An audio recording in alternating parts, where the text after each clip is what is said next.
And welcome to the City Commission meeting this June 20th, 2023. Thank you for your patience.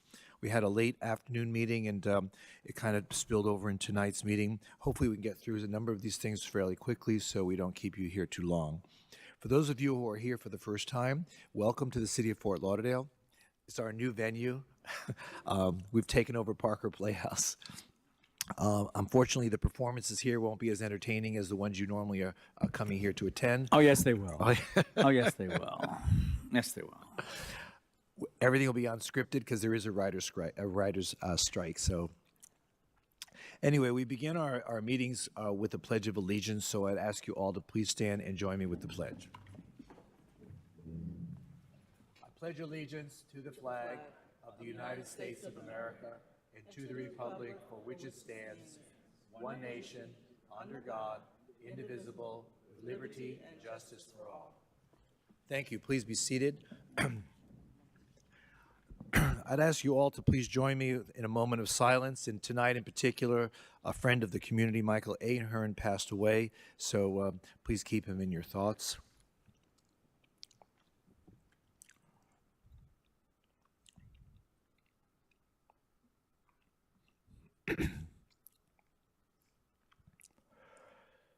Thank you.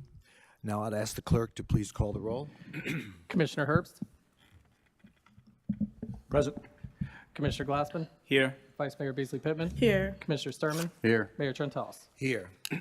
There are a few agenda announcements. The M6 call-up has been withdrawn and is to be removed from the agenda. R5, the City Attorney's Office is requesting the item to be removed from the agenda. And OSR 1 is going to be heard before PH 4. Changes to the agenda, CR 1 in Exhibit 1, paragraph 28 was revised.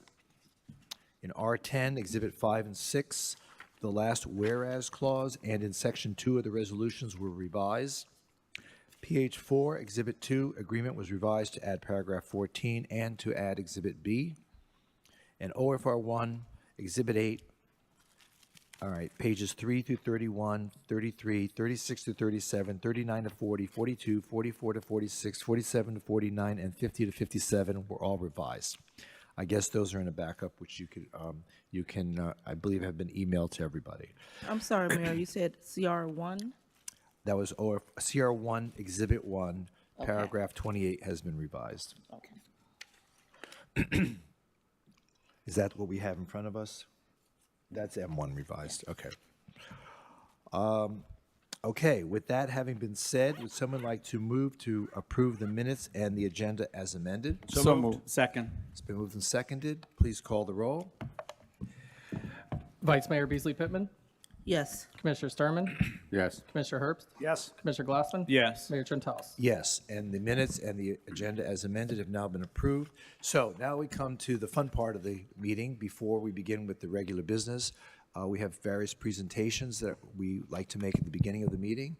Presentations often consist of recognizing individuals, events, or moments in time that are important to our city. And tonight we have a special guest, which I'll introduce to everyone in just a moment. But before we begin with our special guest, I would ask Commissioner Steve Glassman if he would step forward.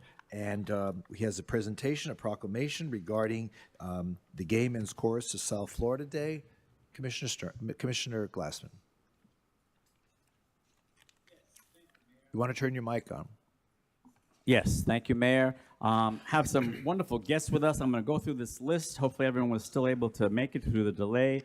But we have Gabe Salazar, Artistic Director, Mark Kent, Executive Director, Edward Otto Zilke, Marketing and Sponsorship Director, Fred Boykin, Board Chair, Kerry Waldy, Board Vice Chair, Bob Ballou, Board Secretary, Michael Foley, Treasurer, Mayor Judy Paul. It's a wonderful, wonderful thing to have you with us this evening from the town of Davie.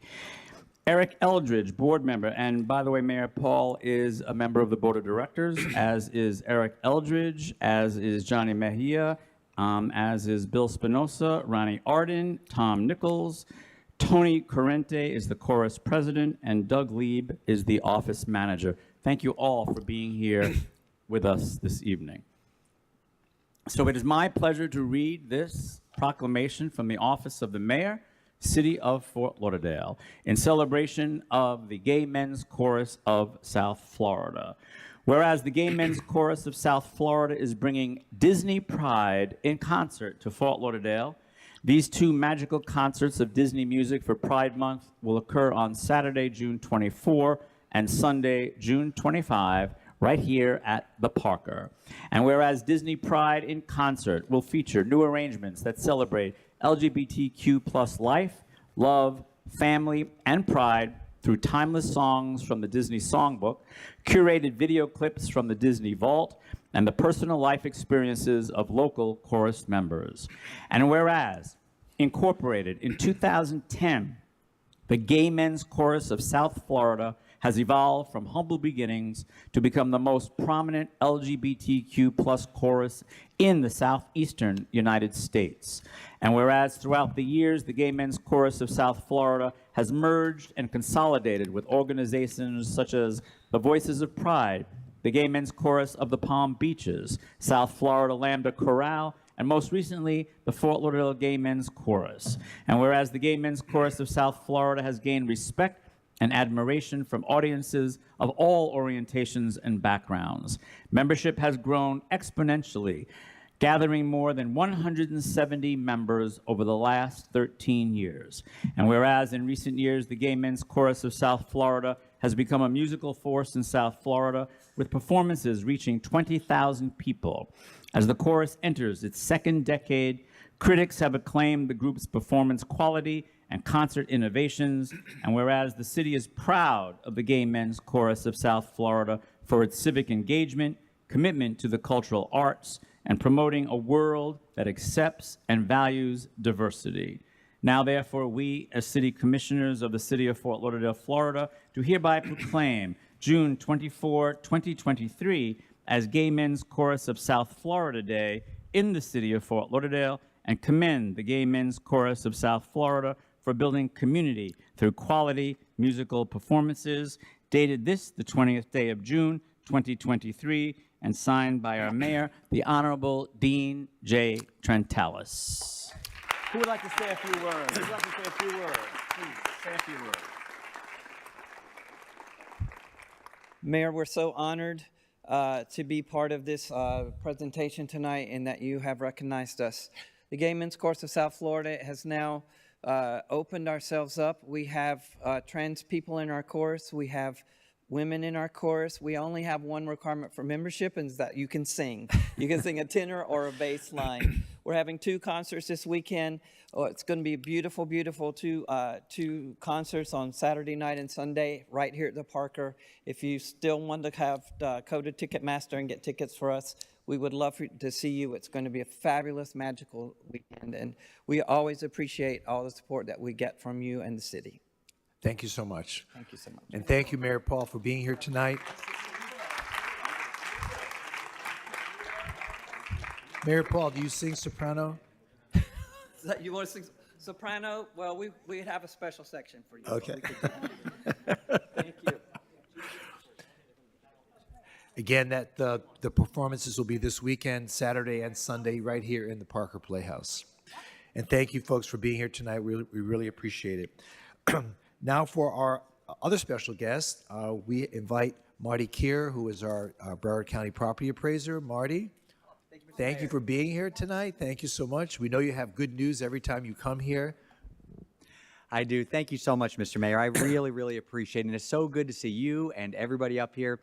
I have to tell you, I love the fact that you just honored that fantastic group. As you know, they have been a staple here in Broward County for a very, very long time. And I think they do a wonderful job. And I'm so excited to hear about what's going on this weekend, because I'm actually going to go home, talk to my wife, and possibly bring my wife and my daughters to the Sunday show, which would be awesome. So I think it's really great. But and thank you again for the great work that you do and for what this commission does for the people every day. And before I just quickly spoke about how our office can help the people of Fort Lauderdale, and also with property values, which are skyrocketing here in Fort Lauderdale, just like everywhere else in Broward County, and also something that's really near and dear to my heart, and that's cracking down on fraud, I just wanted to thank you again. You know, I really have never met somebody that lives in Fort Lauderdale that dislikes living in Fort Lauderdale. And one reason being, I believe, is because of the great work that you do and this commission does every single day, providing incredible services to the people of this community. It's really fantastic. And so I appreciate what you do and what y'all do. And I really also want to thank your staff. You know, every single week, they provide us every single permit that's been pulled in the city of Fort Lauderdale. And we look at those so we can make sure every piece of value is put on the tax roll so that the city gets all of the property tax revenue that it is entitled to, and people only pay their fair share. And there is no city that is easier to work with than Fort Lauderdale. And also, I want to thank you for one more thing before I talk about this, is Fort Lauderdale was very, very nice some time ago to assign to our office an actual detective that you have from the Fort Lauderdale Police Department. And he does actually two things. One, he cracks down on homestead fraud, and he puts millions of dollars of value back on the tax roll every single year, which generates a significant amount of revenue for the city. And also, he actually helps us cracking down on title fraud, which is people that are trying to steal other homes. And so thank you so much for that. And with that said, there are a few main functions to our office, and this is how we can help the people of Fort Lauderdale. If there's any resident out there that has lived in their home of January 1st of this year, they're entitled to a homestead exemption. What that basically means is the value that they're taxed on is capped at 3%, so their property value won't skyrocket with their property taxes. If they have that, they can get senior exemptions, they can get widows exemptions, they can get all kinds of different exemptions that could reduce their tax bill. And I wanted to bring that up because if there's any resident out there that lived in their property on January 1st of this year, or if you're a senior, or if you're a widow, or if you're visually impaired, or you have a disability, go on our website at bcpa.net, click on exemptions, and if there's something you're not getting, you can contact me by September 18th of this year so we can make sure they're applied to your tax bill.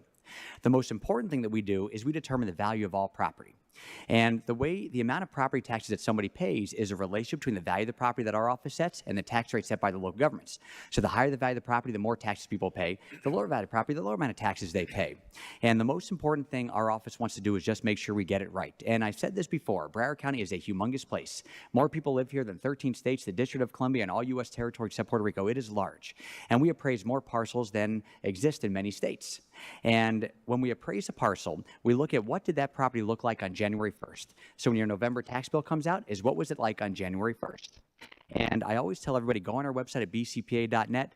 Look at your property. If you have any concern with the value of your property, give me a call. Let's go through it together. If we could bring it down, it could bring down your property taxes, and that's something that's very, very important. Also, in August of this year, every single resident of Fort Lauderdale is going to get a document from us in the mail called the TRIM Notice. It's the Truth and Millage Notice. It's not a tax bill. It's basically a document so people can make sure they don't overly pay in their property taxes. When they get that, it's going to show the value of the property that we set, all the tax-saving exemptions that they currently get. It's also going to show the proposed tax rates that you all are thinking about setting, and it's going to show the date and time you're going to be discussing those tax rates and the amount of taxes they're going to be asked to pay for this year.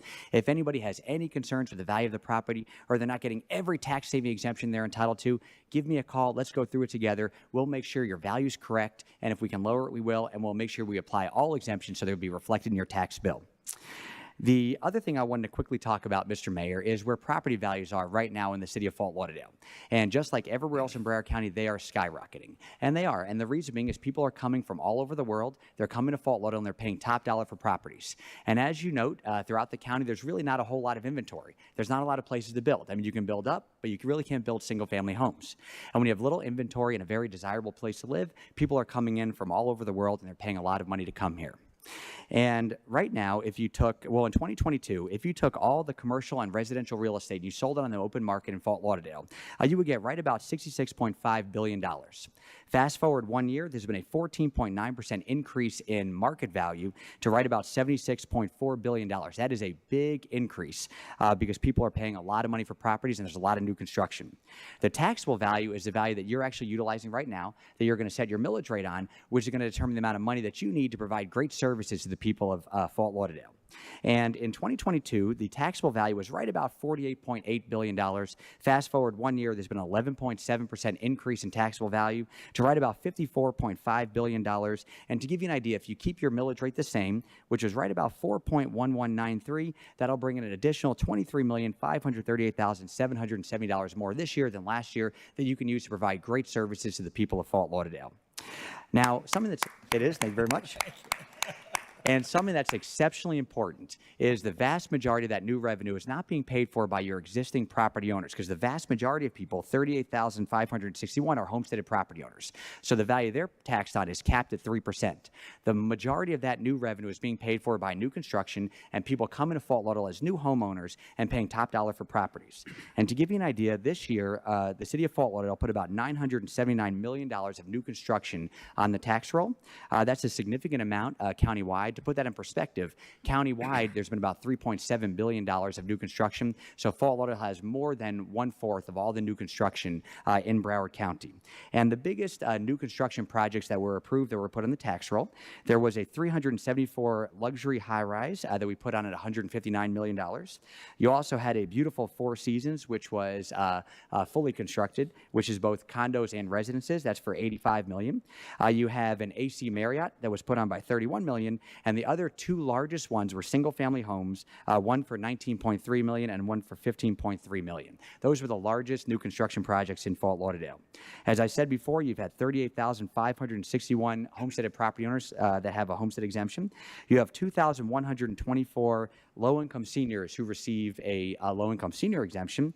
You also have something I'm very proud of, 555 long-term low-income seniors who pay no property taxes to Fort Lauderdale. And let me tell you why that's so important and why I'm so appreciative of Fort Lauderdale. Not every city has a long-term senior exemption. It's adopted by the cities, so not every city has adopted it, but Fort Lauderdale has. And to qualify for it, a senior has to be over 65 years of age, made under $35,000 last year, been in their home for 25 years or more, and at the time of their application, the value had to be under $250,000. So not a lot of people qualify for it. And right now, like I said, only 555 people out of your 180,000 or 200,000 people that live here actually qualify for it. So it really means the loss of revenue to you is a drop in the bucket, but to those seniors who struggle to make ends meet, that's a lot of money they're putting back in their pocket to have a better life. I hope that every single city in Broward County follows Fort Lauderdale's lead and adopts that very important exemption. You also have 317 American Hero totally permanently disabled veterans who pay no property taxes. And you also have 2 first responders who are totally permanently disabled that pay no property taxes to the city of Fort Lauderdale. Right now, and there's a little disparity here, but I'll explain them both. The average sale price for a single-family home in Fort Lauderdale, now this is the average, and it includes everything, including the high-end properties. So the average sale price for a single-family home in Fort Lauderdale right now is right about $1.17 million. The median is going to be a little bit less, and that's if you go right in the middle. That's actually a better indicator of where the average value should be, and it's right about $642,500, which is still a significant amount and significantly higher than the county as a whole. When it comes to condominiums, the average condominium parcel is selling for about $725,000, and the median is about $457,000, still a significant number. And to put that in perspective, even though the median single-family home is selling for $642,000. The median taxable value is about $274,000. That's because people come to Fort Lauderdale, they stay forever, they don't want to leave because it's such a fantastic place to live, so they get the benefit of the Save Our Homes cap that really keeps that low. The last thing I wanted to quickly talk about, Mr. Mayor, is something that is really near and dear to my heart, and that's cracking down on people who try to steal other people's properties. And it happens all the time. Unfortunately, as you know, we've spoken about this before, South Florida is the title fraud capital of the world. It's the capital of the world because you have criminals, that's what they are. They walk into the recording divisions for every single county, they file fake deeds on people's properties, and they take those deeds and they extort people for money or mortgage rent or sell the property, and they do it all the time. And the reason it's so easy for them is the recording division has a ministerial duty. They have to accept whatever documents filed with them. So you have these criminals, they walk in, they file a fake deed, and they do something nefarious with it. So the first thing we wanted to do was give the people of Broward County the opportunity to fight the fraud before the fraud occurs. And about 2 years ago, we came up with a great program. We created it in-house, spent no taxpayer dollars doing it, called Owner Alert. And it's really a notification program letting somebody know if a document changing ownership has been filed in their property, legitimate or not. And the way any resident of Fort Lauderdale can sign up, they can go to our website at bcpa.net or our very mobile-friendly website, which is web.bcpa.net. They type in their name, they type in their parcel ID number, and they type in their email address. And if we have their email address on file, that's because we had it with their homestead exemption. They're automatically verified.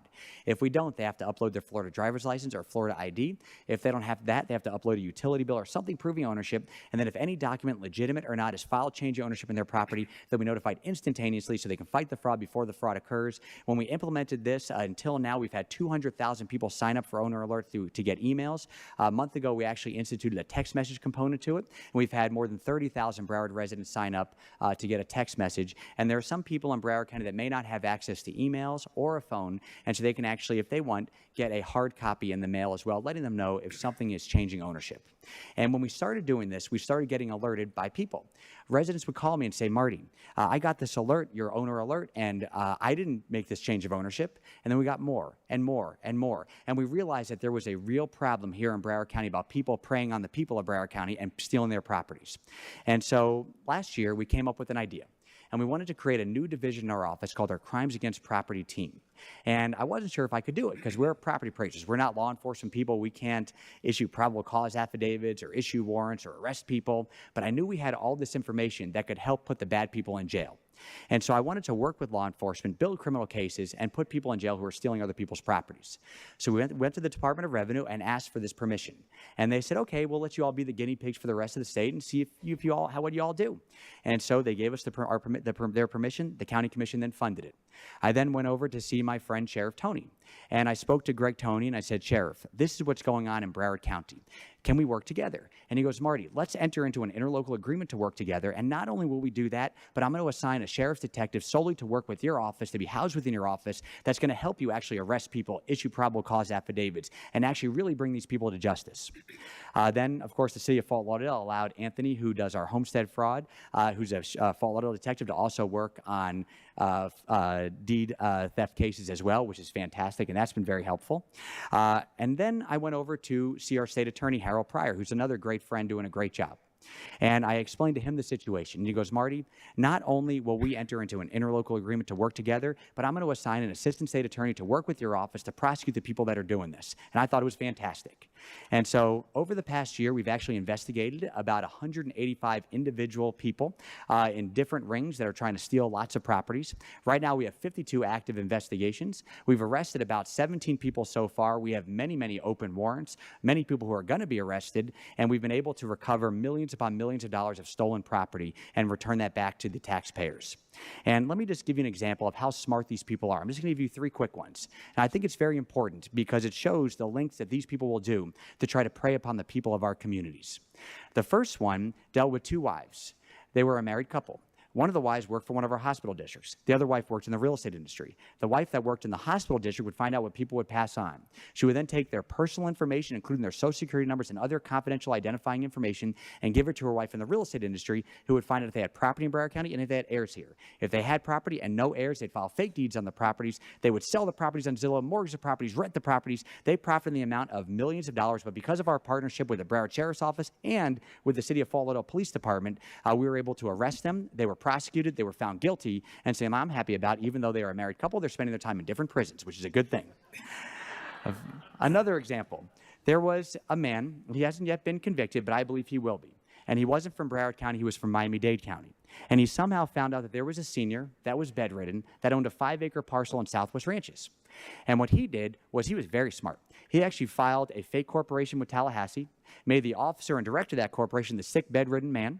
He then filed a fake deed saying the corporation owned the property. He then made a fake ID saying he was that man. He then walked into a mortgage company in the city of Sunrise and said, you know what? I've fallen on some hard times. Things have been very difficult for me. Made some bad investments. But I have this one thing, a 5-acre parcel, free and clear. I'd like to have a $500,000 mortgage. And they said, sure, we'll give it to you. And so this is really where they should have realized that something fishy was going on. The closing for a $500,000 mortgage for a 5-acre parcel taking place in Southwest Ranches actually took place at a Burger King in Hialeah. So they go to the Burger King in Hialeah, and you have the bad guy trying to get the money. You have the mortgage company not doing their due diligence, and you also have the smartest person in the room, the notary. And the notary is looking at this, and she is thinking, wow, this is really weird. And she asked for the guy's thumbprint. He gave the thumbprint. She then contacted our office. We contacted the Town of Davie Police Department because they police Southwest Ranches. And then we contacted the U.S. Secret Service because they handle a lot of the identity theft cases in America. Fortunately, the man was arrested. Unfortunately, he was given the full $500,000. He spent about $80,000. We recovered $420,000. One other example that happened very, very recently. There was a number of people that were, 3 people that were arrested, and probably about 8 more are going to be arrested, and they're starting to flip on each other. They haven't yet been convicted, so they'll have their day in court, but I think they're going to go to jail for a long time if they're convicted. They allegedly figured out how to use the court system to steal people's properties. And they all met each other in jail, which showed me you can get a pretty good education in jail about how to rip people off, so that's kind of sad. And here's what they came up with. You have the 2 bad guys, and what they would do is they would file quiet title actions, lawsuits in circuit court, basically saying that this senior or this bank or this person no longer wanted the property. And then the return of service for the answer would go to the guy's buddy who was in a mobile home in Hillsborough County, and he would basically say, oh yeah, that senior doesn't want that property anymore, that bank or that person, they don't want the property anymore. Put in this other guy's name or his company's name. And unfortunately, the judges were issuing the orders. They stole about 17 properties that we found so far. We find more just about every single day. Fortunately, 3 of them were arrested. About 8 more are likely going to be arrested. And I am very confident they're going to be held liable for the actions that they did.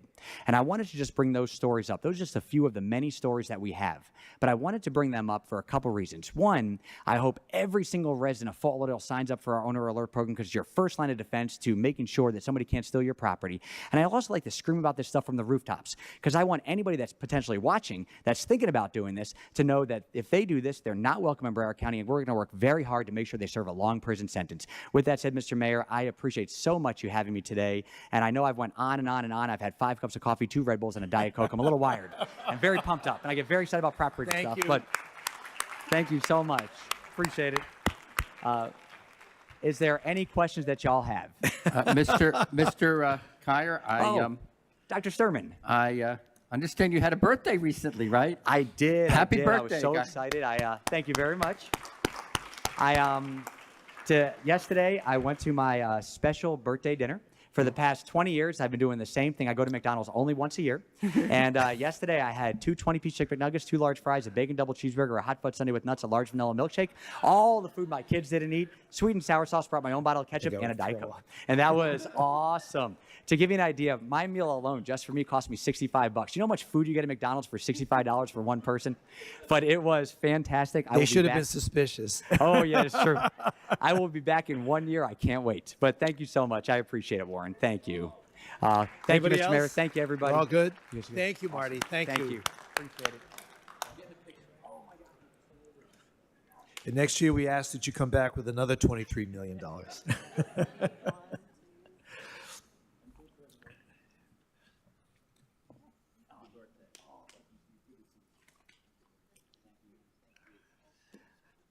Our next presentation is just with regard to my announcement that the city of Fort Lauderdale is one of the few cities in Florida to earn the LEED Gold certification. We have long made infrastructure and resiliency a commission priority by investing in projects that improve the quality of life for our neighbors and our visitors. Joining us today from the U.S. Green Building Council is Ryan Snow, who we will hear from in just a moment after I ask you to please join me in viewing this video.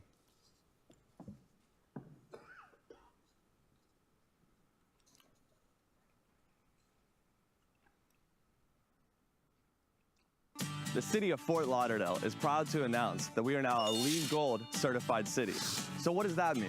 Some of the highlights include our green spaces. 80% of our residents are just a 10-minute walk from a park. Our low carbon economy. Fort Lauderdale is not dependent on the burning of fossil fuels. We're actively engaging in regional planning efforts to combat climate change. And we received the highest marks for our resiliency planning and how we're preparing for future conditions. We're actively protecting endangered species, like our sea turtles, with mapping and conservation efforts. We look for nature-based solutions. Our unique challenge with sargassum seaweed along our beach is being met with a solution that can also be used for the benefit of the city and its residents. We are resilient. We are sustainable. We are LEED Gold certified, and we are FTL. Very nice. Mr. Snow, good evening. Welcome. Thank you so much. I'm so happy to be here to celebrate everything that we just saw in this video. My name is Ryan Snow. I'm the Regional Director for the U.S. Green Building Council. Came down from Washington, D.C. This afternoon to represent not only our organization, but our 6,000 members across the world. These are organizations of all different types that are committed to sustainability and resilience and creating better places for people all around the world. So 25 years ago, we launched our LEED rating system, and it's really redefined the way that we think about our built environment. It's used all over the world to enhance the places that we live, work, learn, and play. So LEED is used in 50 states and 180 territories and countries around the world. And here in Fort Lauderdale, there are over 200 LEED certified buildings and homes, which we know are contributing to lower utility bills, higher health outcomes, and just a better quality of life for all of the occupants and residents of these. And I love to talk about green buildings all day long, but I have something bigger to talk about and to congratulate you, and that's on the certification of the entire city of Fort Lauderdale. Wow. So a big round of applause on that. Tell the community what LEED stands for, L-E-E-D. It's really remarkable. So our LEED for Cities program tracks progress towards sustainability, resilience, net zero, and equity goals at scale for the entire city.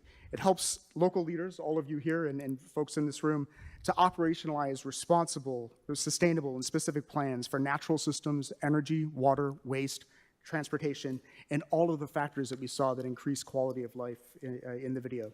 LEED for Cities certification benchmarks and validates against clear data points and indicators, and is a tool for communicating what the city has done towards enhancing sustainability and quality of life.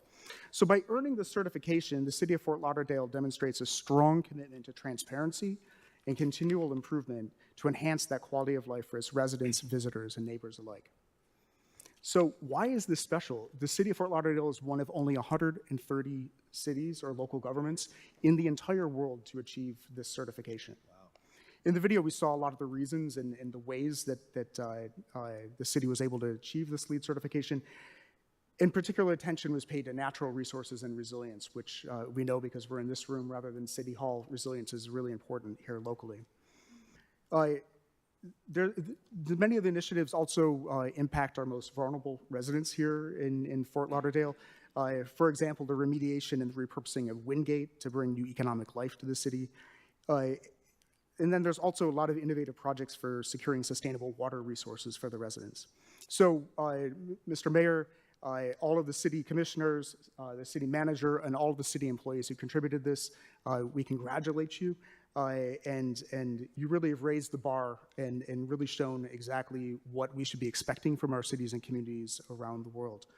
So, on behalf of the U.S. Green Building Council and Green Business Certification, Inc., I am pleased to award you with the LEED Gold certification and would like to invite Glenn and Stefan from the city to accept the plaque. Well, here we go. I should have brought it up with me. So now I hand it back to you. How do you go? I don't know where to... Let's get right here. Well, that's great.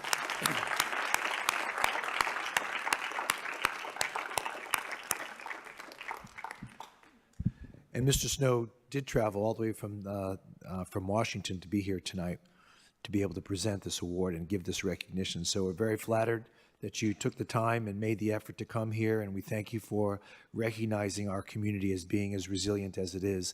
And hopefully we'll continue to be, maybe we'll achieve platinum someday, right? I was just going to say I'll come back next time for platinum. Yeah, okay. But maybe in February when I need to get out of the cold weather. Thank you so much. Thank so you. much. Thank you.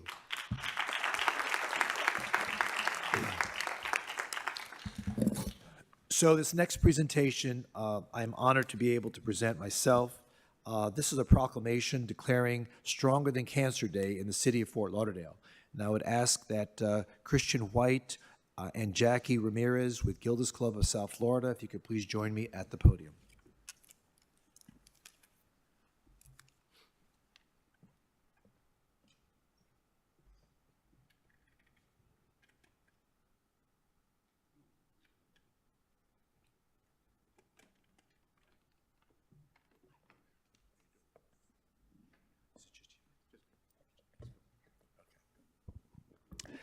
So this proclamation on recognition of national community is Stronger Than Cancer Day. Whereas the city of Fort Lauderdale recognizing the devastating impact of cancer on millions of individuals, families, and communities across the nation. And whereas there are over 18 million cancer survivors in the United States with over 5,200 new cases diagnosed daily in 2022. An estimated 2.8 million caregivers in the U.S. dedicate an average of 32.9 hours per week to support cancer patients. Florida is projected to have over 162,000 new cancer cases in 2023. Wow. Whereas in the face of this formidable challenge, communities have united to support those affected by cancer, providing hope, compassion, and resources to improve the quality of life for cancer patients and survivors. Whereas Gilda's Club South Florida joins the cancer support community's dedicated and passionate global network on Community is Stronger Than Cancer Day, which highlights the collective support for cancer patients, survivors, caregivers, and their loved ones. The inaugural celebration in 2021 united 175 cancer support community locations and Gilda's Club locations nationwide to provide community-based support for those affected by cancer. Community is Stronger Than Cancer Day has since grown to include 190 locations in 2023. Cancer Support Community welcomed 228,779 participants in adult programs and 28,882 individuals in child, teen, and family programs this past year, fostering support, education, and social connections. Gilda's Club South Florida has served over 9,000 individuals in its programs in the past year. Finally, Community is Stronger Than Cancer Day represents a day of inspiration, companionship, connection, and hope that our community's unwavering strength in the face of cancer is exemplified in the efforts of organizations like Gilda's Club South Florida and Cancer Support Community. Now, therefore, we, as City Commissioners of the City of Fort Lauderdale, do hereby proclaim June 28, 2023 as National Community is Stronger Than Cancer Day here in the City of Fort Lauderdale, and by coming together as a community, we can inspire hope, provide comfort, and take meaningful action to combat cancer. Dated this 20th day of June, 2023, signed by myself, Mayor Dean Trantalis. Congratulations. Would you like to say a few words? Absolutely. Thank you, Mayor. Thank you, Mayor Trantalis. Thank you, Commissioners, for this amazing proclamation. Gilda's Club of South Florida has been serving the cancer community, directly serving the cancer community since 1994. We are about to celebrate 30 years here in South Florida, directly impacting the cancer community. We just recently moved from our 4,000 square foot facility here on close by on Rose Drive to a 16,000 square foot facility right off of Commercial and Prospect in order to better serve the cancer community. And we look to continue to increase our services as we directly impact the cancer community and their families. We invite everyone here and everyone listening to please come check us out at our new home so that they can see what's happening behind the red door. The cancer community, as a community, we are stronger than cancer. Thank you. Thank you.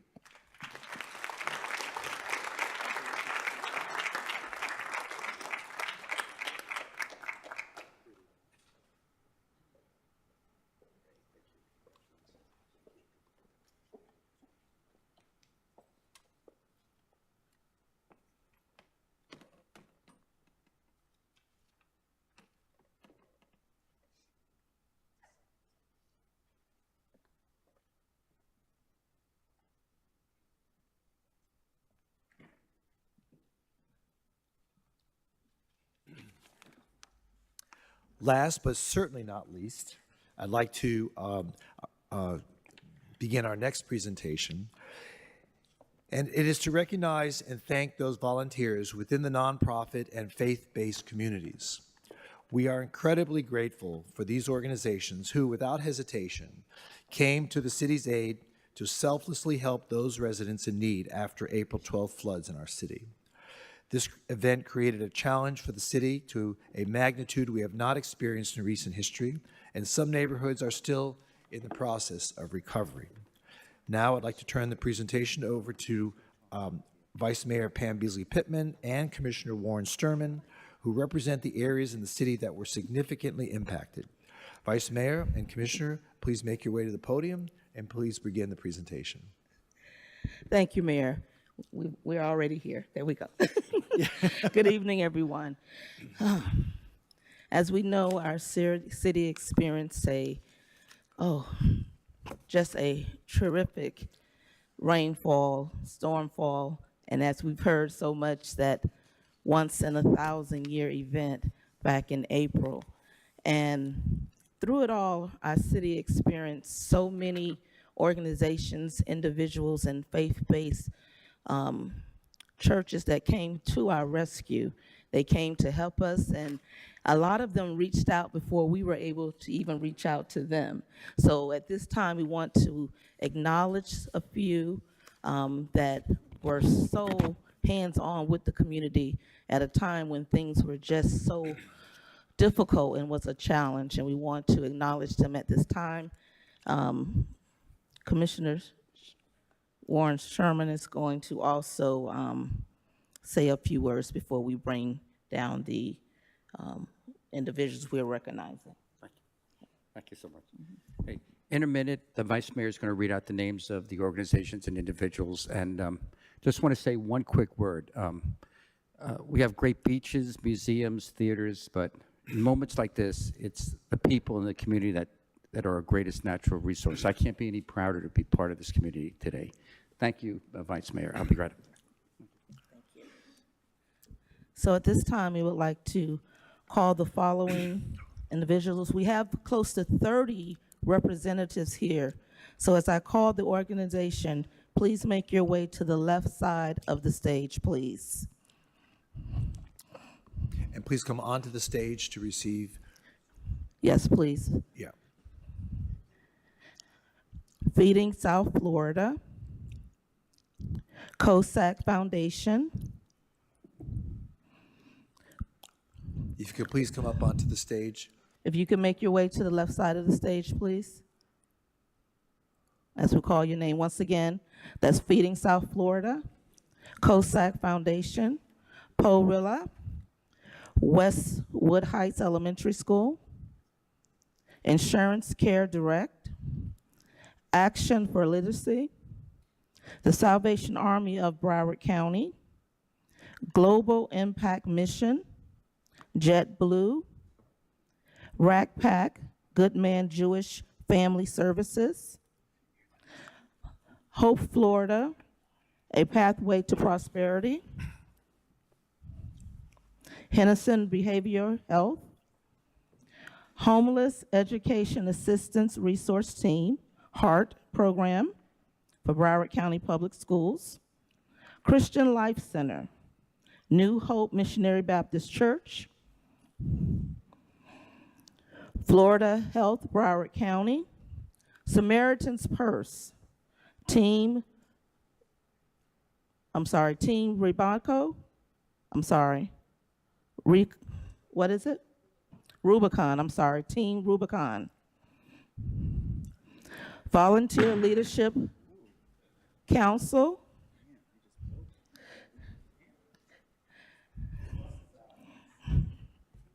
Broward Health, Fellowship Leading Facility, W Aviation FBO, Calvary Chapel, INA Relief, Circuit, United Way of Broward County,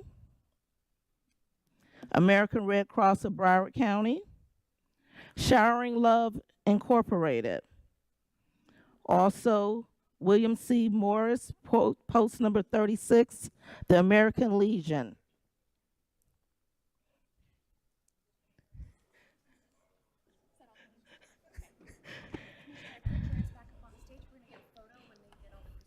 Okay.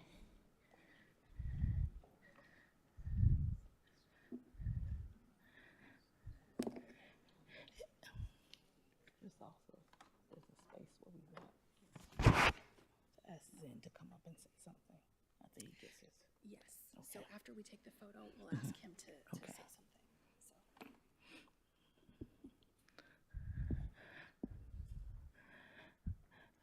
As everyone is making their way to the stage, let us go ahead and applaud them for their love and their service, their volunteer time. Truly appreciate it. Truly appreciate it. Thank you.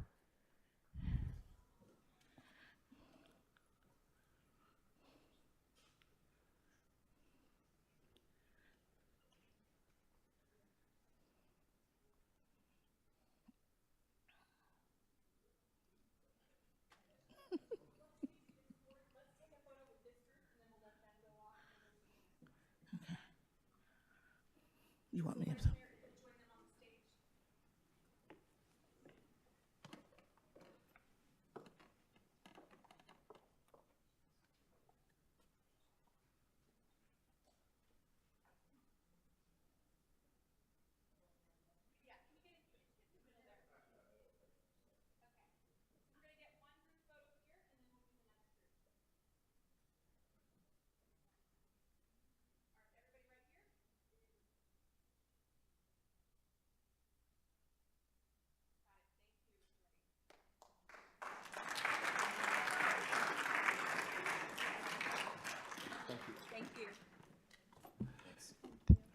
And thank you again for your commitment and your sacrifice in providing help to those who really were affected by the flood.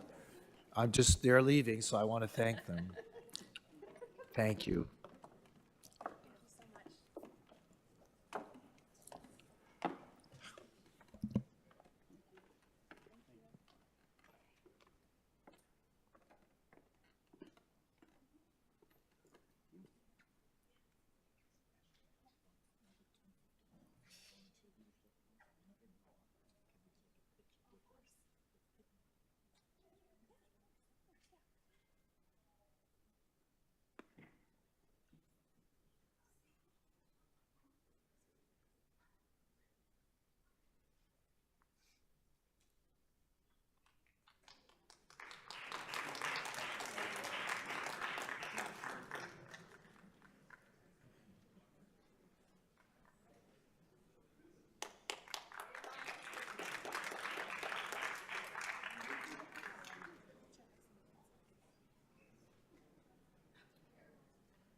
And again, thank you for your commitment and your dedication to our community, especially at a time of need like we had. Thank you.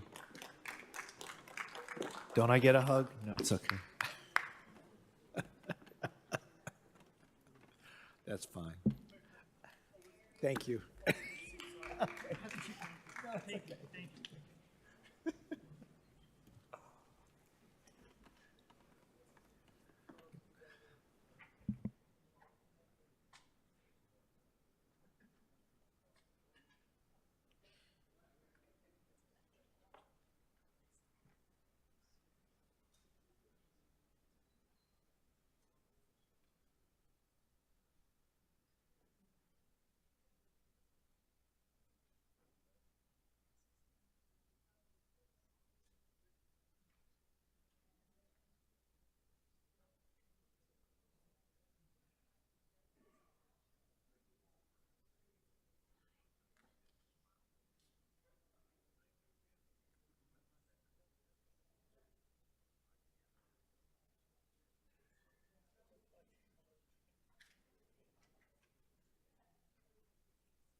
when we're the American Legion, and then he's going to give them a presentation.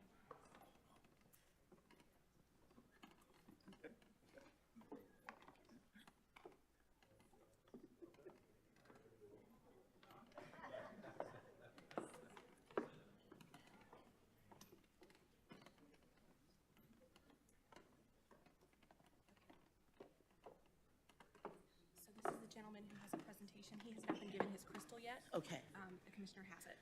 okay. Okay. Recognizing the William C. Morris Post 36, the American Legion Hall. At this time, I'm going to ask Zen to come to the podium. We can do the photo.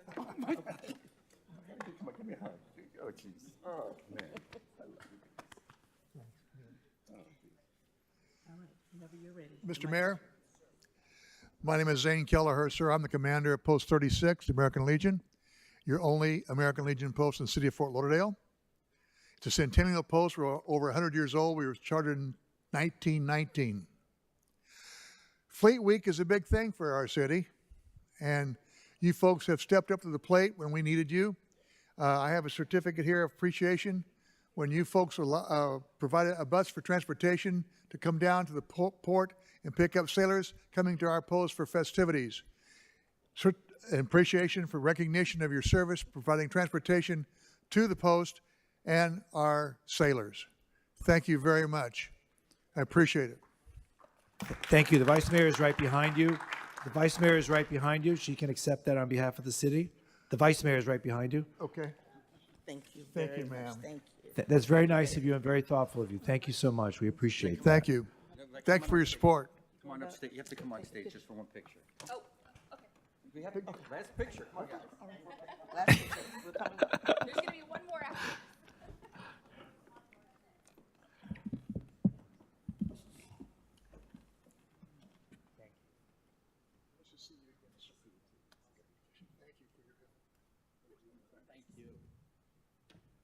Thank you for your service. Thank you. Thank you.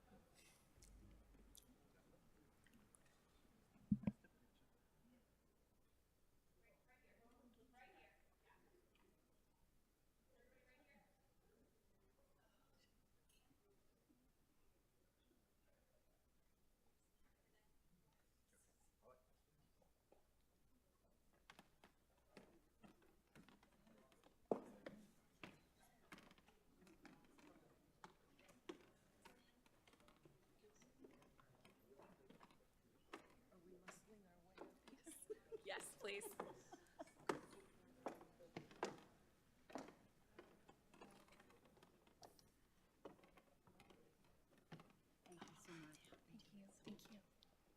This is one more photo with our Volunteer Leadership Council. Thank you so much.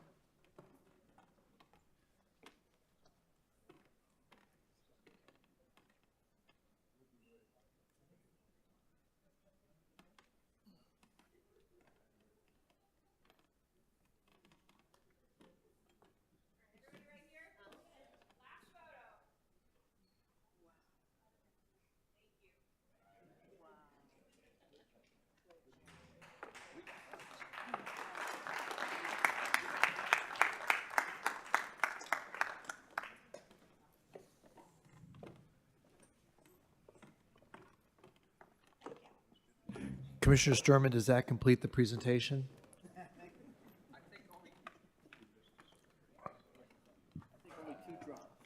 Okay. Does that complete the presentation? Okay. It keeps growing. Yeah, where did that come from? Nice.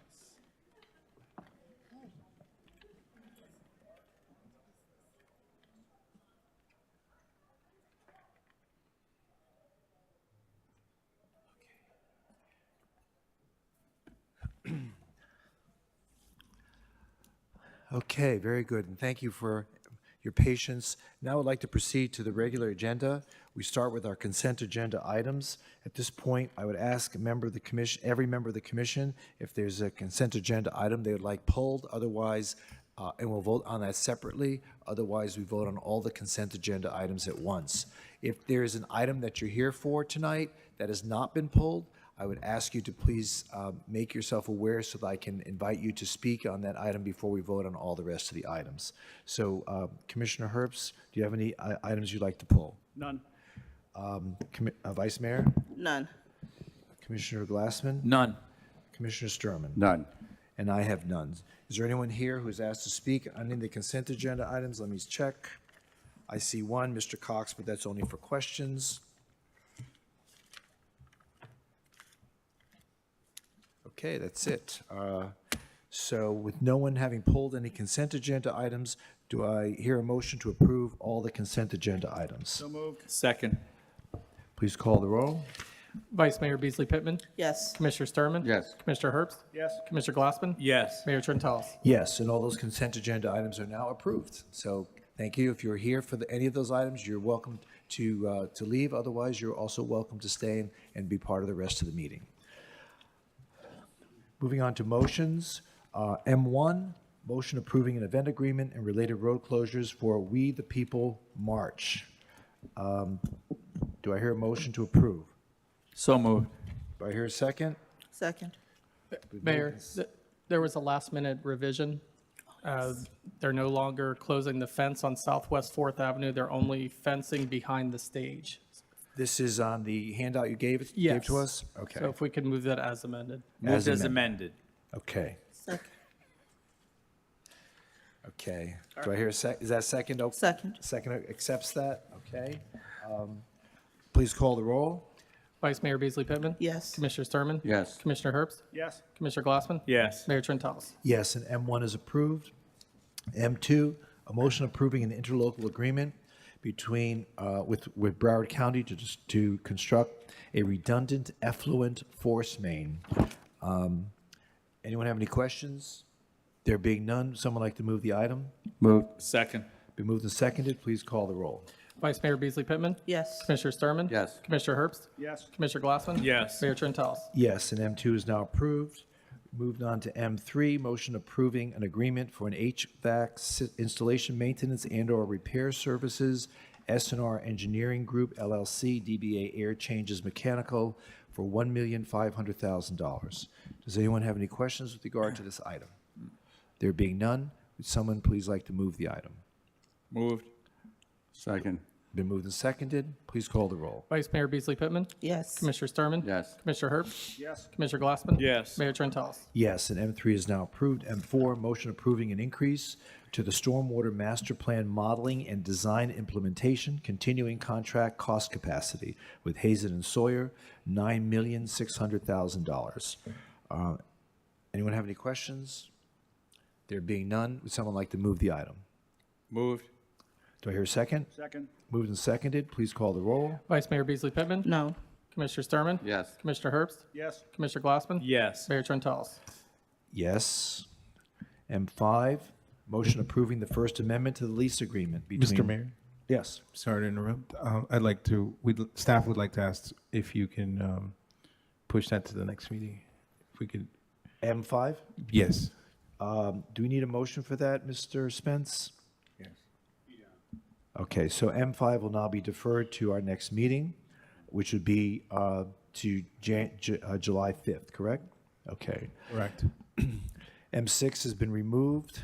Moving on to R1, appointment of board and committee members. Mr. Clerk, would you please read the names into the minutes? Yes. For the names to appear on the July 5th resolution, Central City Redevelopment Advisory Board, Nicola Stan, nominated by Commissioner Glassman. Central City Redevelopment Advisory Board, Edward Catalano, nominated by Commissioner Glassman. And for tonight's resolution, Affordable Housing Advisory Committee, Ryan Whipplinger, nominated by Commissioner Herbst. Aviation Advisory Board, Robert Laughlin, nominated by Commissioner Herbst. Jeff Johnson, nominated by Commissioner Herbst. Board of Adjustment, Robert Wolf, nominated by Commissioner Herbst. Charter Revision Board, Christopher Ferdig, nominated by Commissioner Sturman. Code Enforcement Board, Chris Everett, nominated by Commissioner Sturman. Education Advisory Board, Dania Perloff, nominated by Commissioner Glassman. Police and Firefighters Retirement System Board of Trustees, Dennis Hole, nominated by Commissioner Sturman. Jim Noggle, nominated by Commissioner Sturman. Public Art and Placement Advisory Board, Robin Vegas, nominated by Commissioner Sturman. Martha Gutierrez Steinkamp, nominated by Commissioner Herbst. Phoenix Lynn Marks, nominated by Commissioner Sturman. Sarah Glass, nominated by Commissioner Sturman. Sustainability Advisory Board, Robert Doust, nominated by Commissioner Glassman. And we have two additional, if we can amend the resolution. Affordable Housing Advisory Committee, Willie McKay, nominated by Vice Mayor Beasley Pittman. And for Board of Adjustment, Milton Jones, that's a consensus nominated by Commissioner Glassman for the alternate position. And that rounds it out for tonight.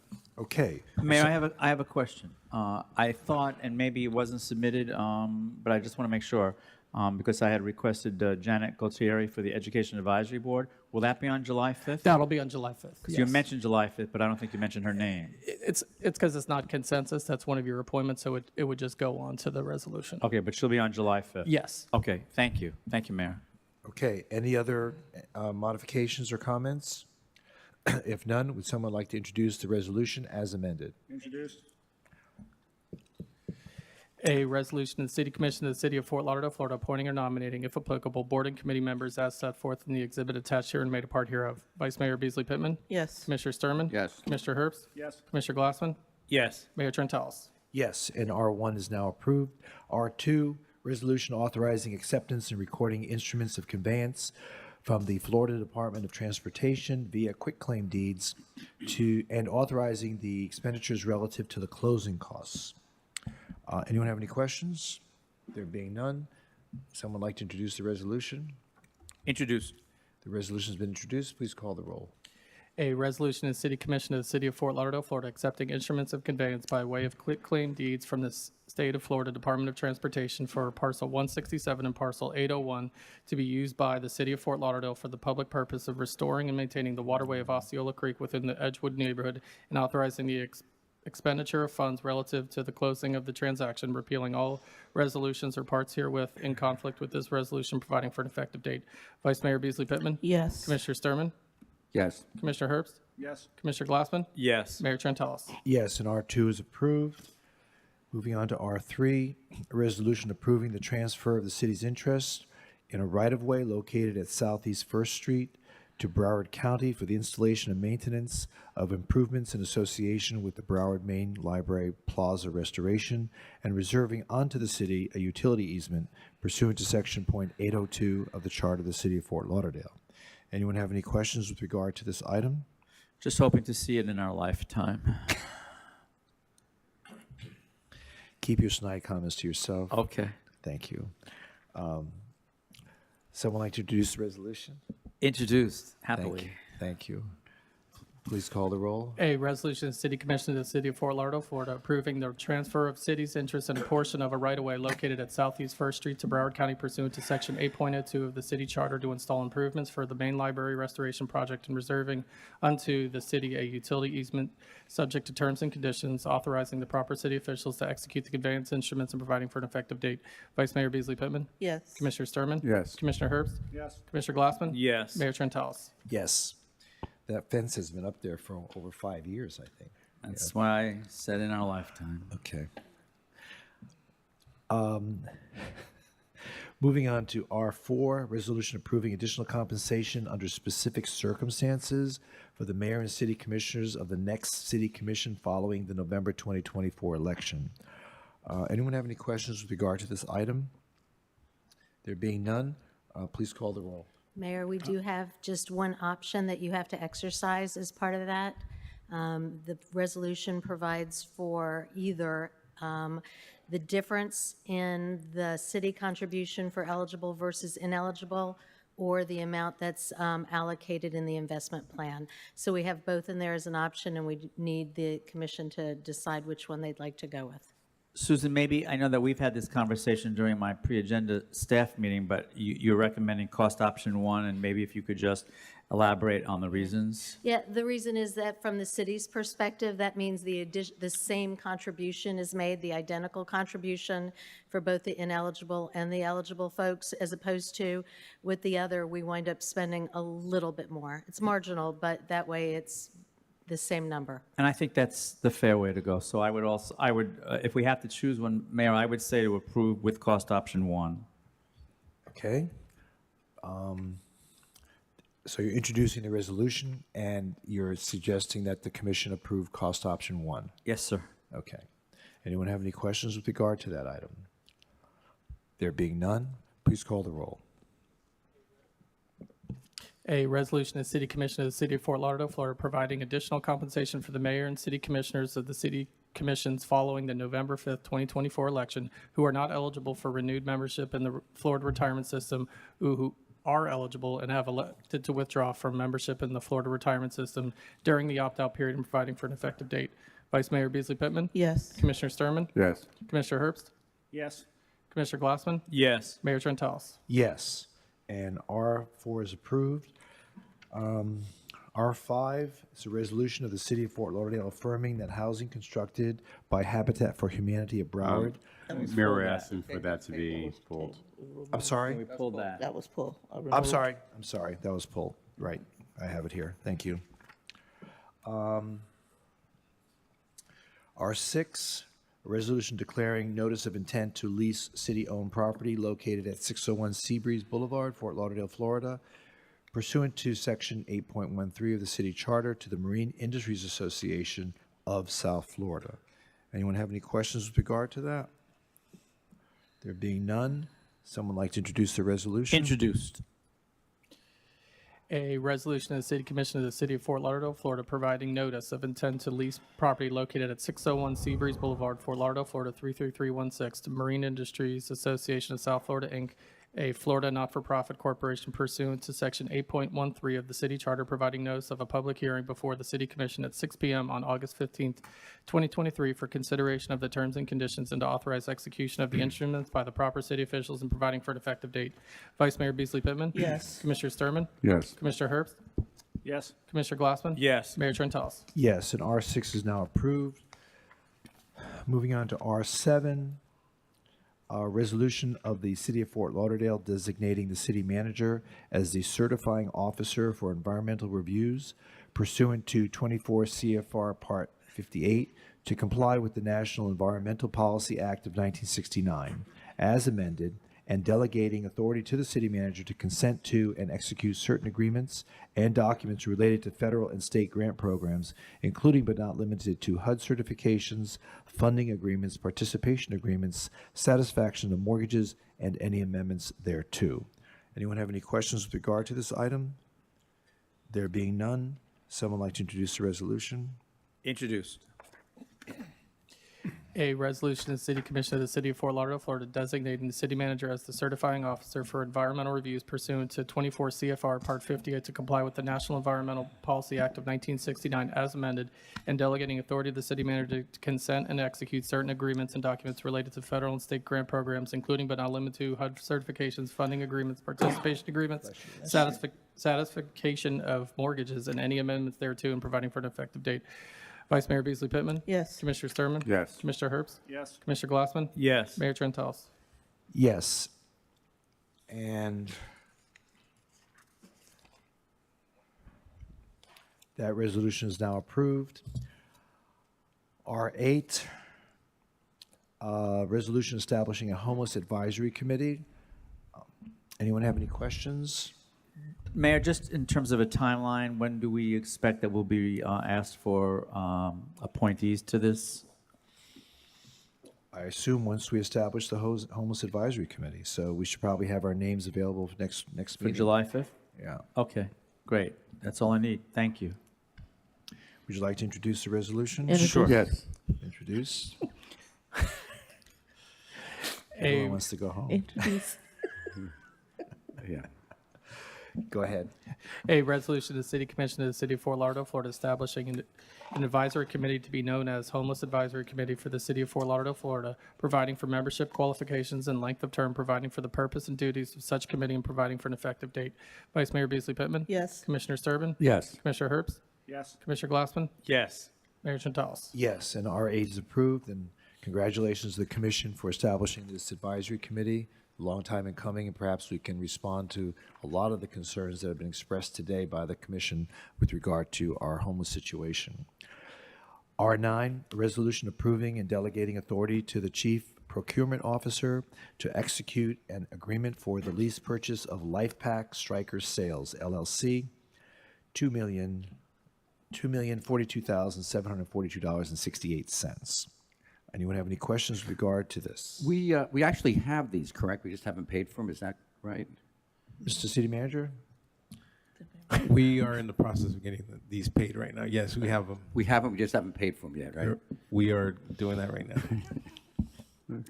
I guess we're not the only ones. Okay. Any other questions with regard to this? There being none, please call the roll. Oh, it's been introduced. Who introduced it? I'll introduce it. Okay. I'm sorry, I thought you had introduced it. I'll introduce it. A resolution of the City of Fort Lauderdale, Florida, approving an agreement with the Striker Sales LLC, delegating to the city's procurement officer the authority to execute said agreement, providing for severability and effective date. Vice Mayor Beasley Pittman? Yes. Commissioner Sturman? Yes. Commissioner Herbst? Yes. Commissioner Glassman? Yes. Mayor Trentalis? Yes, and R9 is now approved. Now, R10 is a quasi-judicial de novo hearing. So Mayor, the applicant has requested that the item be deferred. The action that we need from the City Commission today is to set a new de novo hearing date. Okay. Jeremy Scher had signed up to speak. Would that be what he would be asking up for tonight? Yes. I'm not sure. Jeremy, are you representing the applicant? Okay. Schutz and Bowen representing the property owner and applicant. And yes, we are requesting a deferral. I think the neighbors will be very happy that we are going to work with your fine staff and hopefully find a compromise solution to retain the structure on site. Is this in Sailboat Bend? On-site? Yes.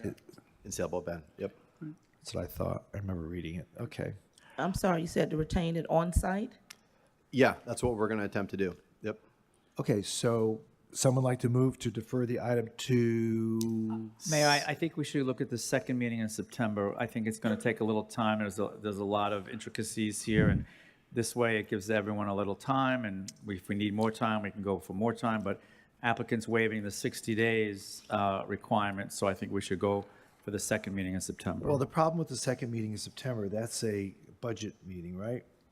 Well, we have two, or is it two that different budget meetings? Isn't that usually the meeting for the budget? I hate to. I think we have one that's not budget.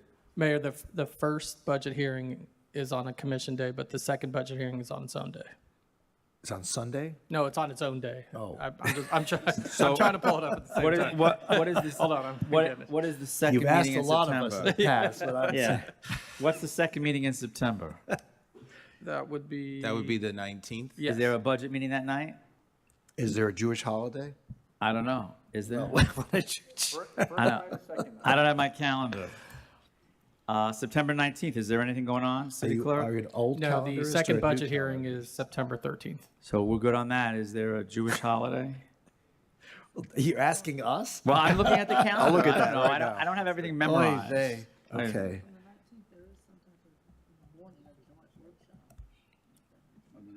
But this would be the night. Rosh Hashanah is September 15th to 17th. So we're good.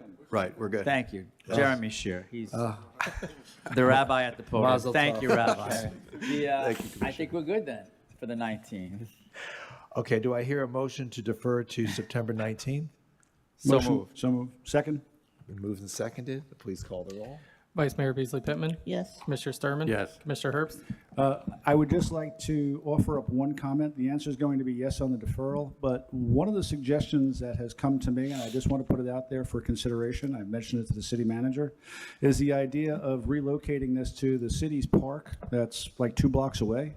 I think this would be an ideal opportunity for the city, like we've done with the Shippey House, with the Annie Beck House, with the Eula Johnson House, to be able to take one of these historic properties and utilize it as a museum and give access to the residents. We could create a visual experience in there, sense an of place. educational opportunity.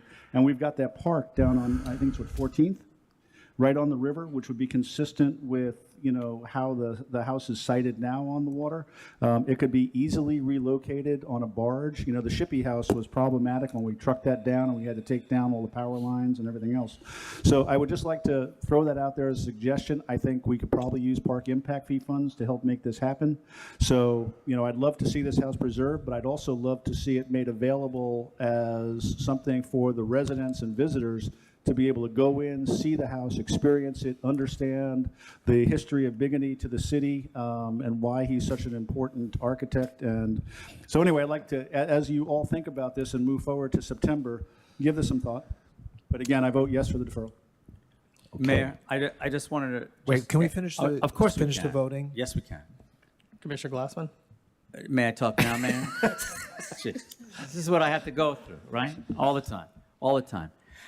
So in response to what Commissioner Herbst said, I think it's a very interesting idea, but I would just say that over the course of the next couple of months, while we work this out, that would have to go in front of the Sailboat Bend Civic Association. They have a committee that's dealing with the park. There are plans with Parks and Recreation Department.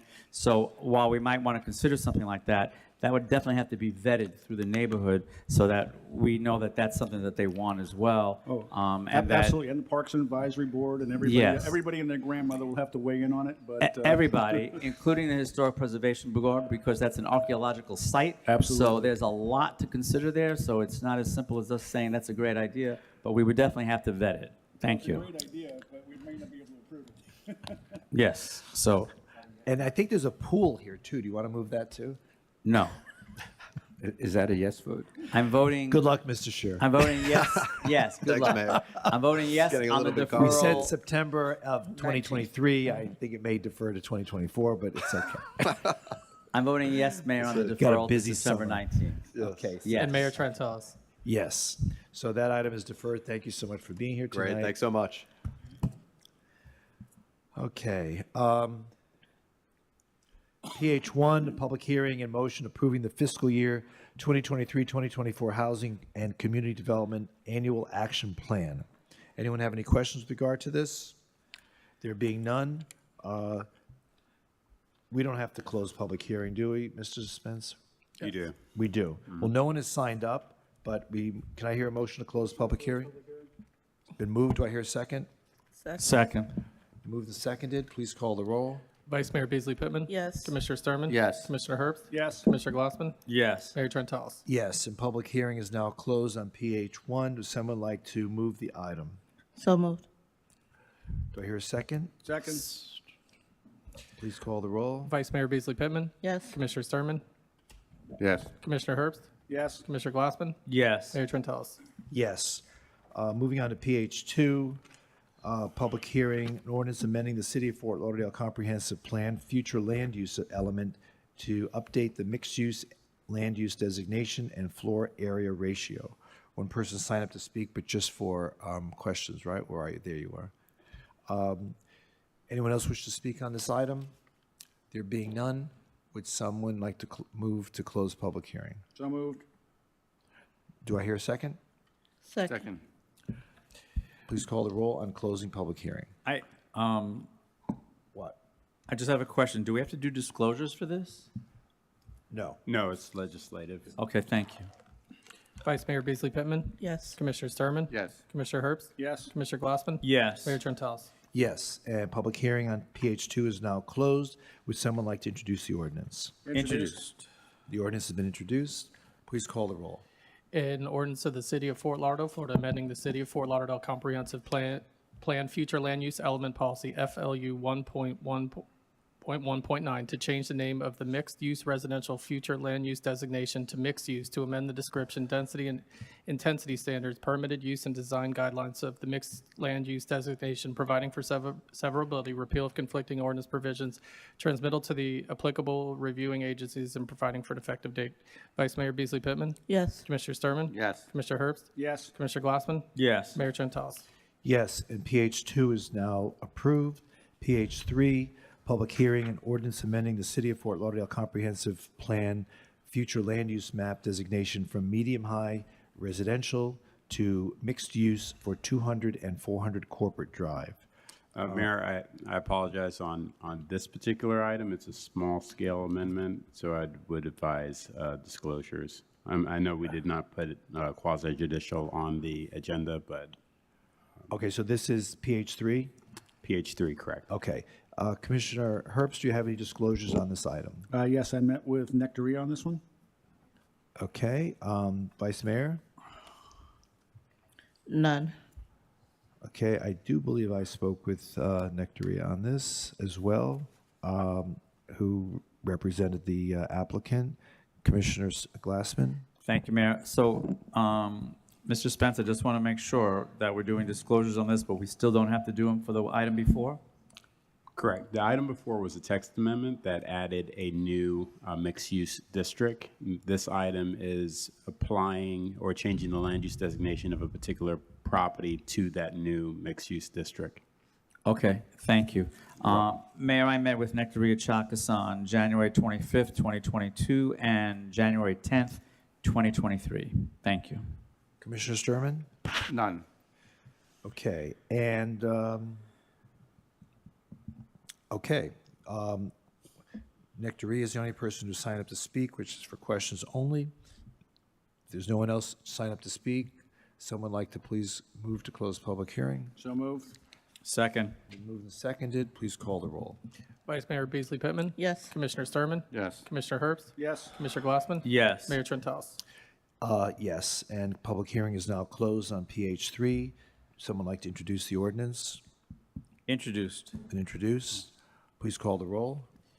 An ordinance of the City of Fort Lauderdale, Florida, adopting an amendment to the City of Fort Lauderdale Comprehensive Plan Future Land Use Map Designation from medium-high residential to mixed-use, all of Tract 1, according to plat thereof, as recorded in Plat Book 102, page 25 of the Public Records of Broward County, Florida, together with a portion of that certain canal vacated by ordinance recorded in Official Records Book 12368, page 909 of the Public Records of Broward County, Florida, lying west of Tract 3 and east and north of Tract 1 of said shell at I-95 located west of Corporate Drive, north of East Cypress Creek Road, east of I-95, and south of the C-14 Canal, all said lands being the City of Fort Lauderdale, Broward County, Florida, and authorizing the proper city officials to transmit the proposed amendments supporting data and analyses to reviewing agencies. Vice Mayor Beasley Pittman? I need to change my disclosure, if it's not too late. No, go ahead. I Never too did have late. a conversation with Robert Lockyer regarding this property. Okay, Okay, and my vote is yes. okay. Commissioner Sturman? Yes. Commissioner Herbst? Yes. Commissioner Glassman? Yes. Mayor Trentalis? Yes, and PH3 is now approved. I'm advised that we need to move on, we need to make a little change in the agenda tonight. We have to hear OSR 1 before we go to the next item, PH4. So let us move on to OSR 1, which is the second reading, a quasi-judicial ordinance approving a rezoning from South Beach Marina and Hotel Area District to Planned Development District with an associated PDD site plan located at 801 Seabreeze Boulevard, Ron Bahia Mar LLC. Anyone wishing to speak must be sworn in, and the commission will announce any site visits, communications, or expert opinions received that make them a part of the record. Mayor, are we skipping over OFR1? Before we get to PH4, we're going to OSR 1. But what about OFR? Well, we're just before that? doing this now. Okay, We're doing OSR 1 right now. okay, We'll get to that other one afterwards. okay. Okay? So, okay, so any disclosures, Commissioner Herbst?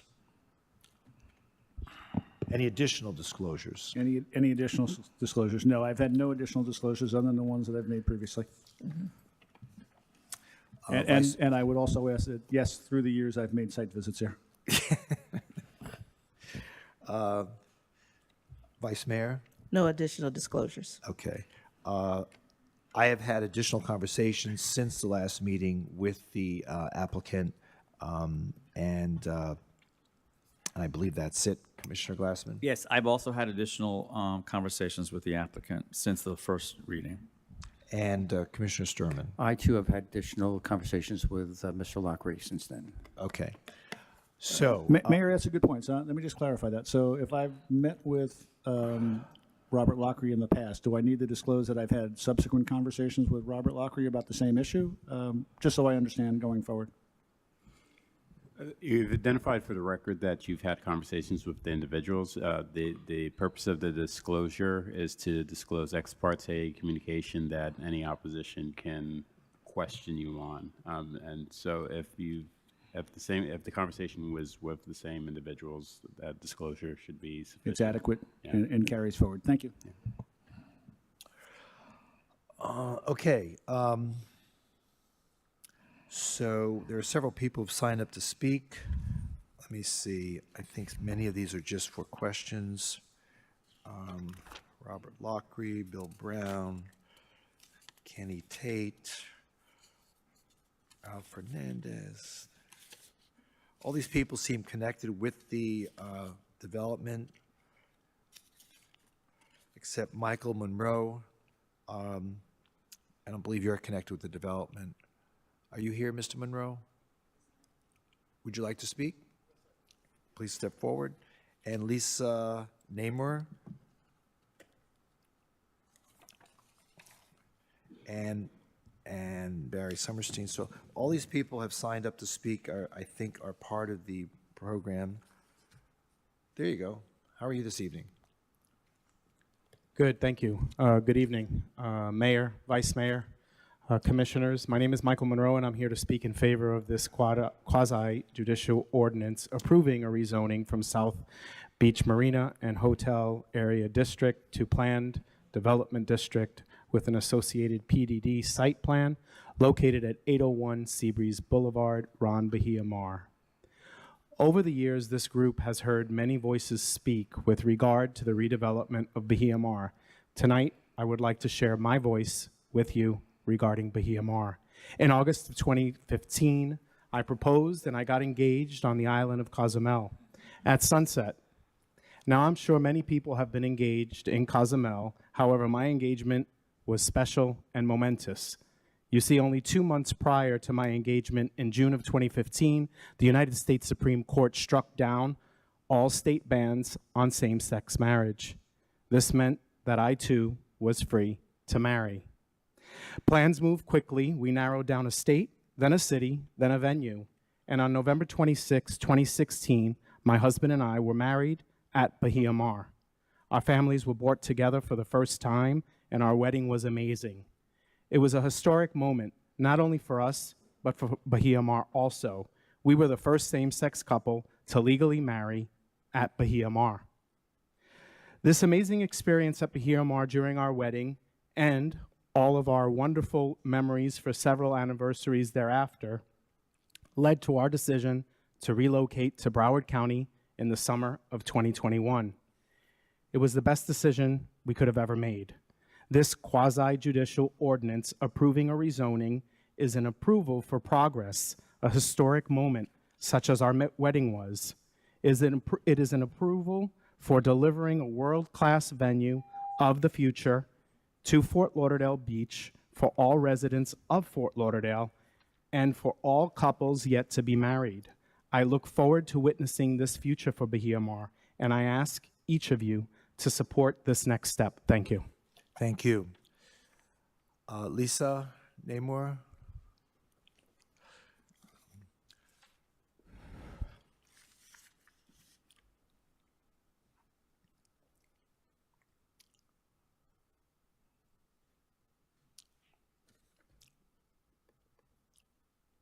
Good evening. Good evening. Lisa Namor. Good evening to the mayor, vice mayor, commissioners. I too am in favor of the rezoning and the redevelopment for Bahia Mar for many reasons I've stated in the past. The one area that I have not touched on is the developers themselves. 8 to 9 years ago, when they first came to the table with these plans, and throughout this time period, they have proved over and over again that they wanted to create not only a development, but something more, something that our children and our children's children can enjoy in the future. A legacy for all of us to be proud of and continue in the growth and change of the future of Fort Lauderdale in a way where everyone receives what they are looking for. Green spaces, a place to live, a place to play, a place with staying power created not only by the developers, but with the input of the city partners, the boat show, the hotel and condo industry, a place we're all to be proud of and spot in the sun for Fort Lauderdale Beach. This is a legacy that they are developing, not just for them, but for all of us. They are not the type of developers that develop and go on to the next project. They have staying power and commitment to the projects they develop. We should think of ourselves very fortunate to have this kind of developer that has gotten to know the people, the community, become community activists, and become involved with the community itself, community contributors, and have a true passion for the Fort Lauderdale city and its people. I would not pass up on this opportunity to work with them. It would definitely be a big miss for Fort Lauderdale and the future of this city. Thank you.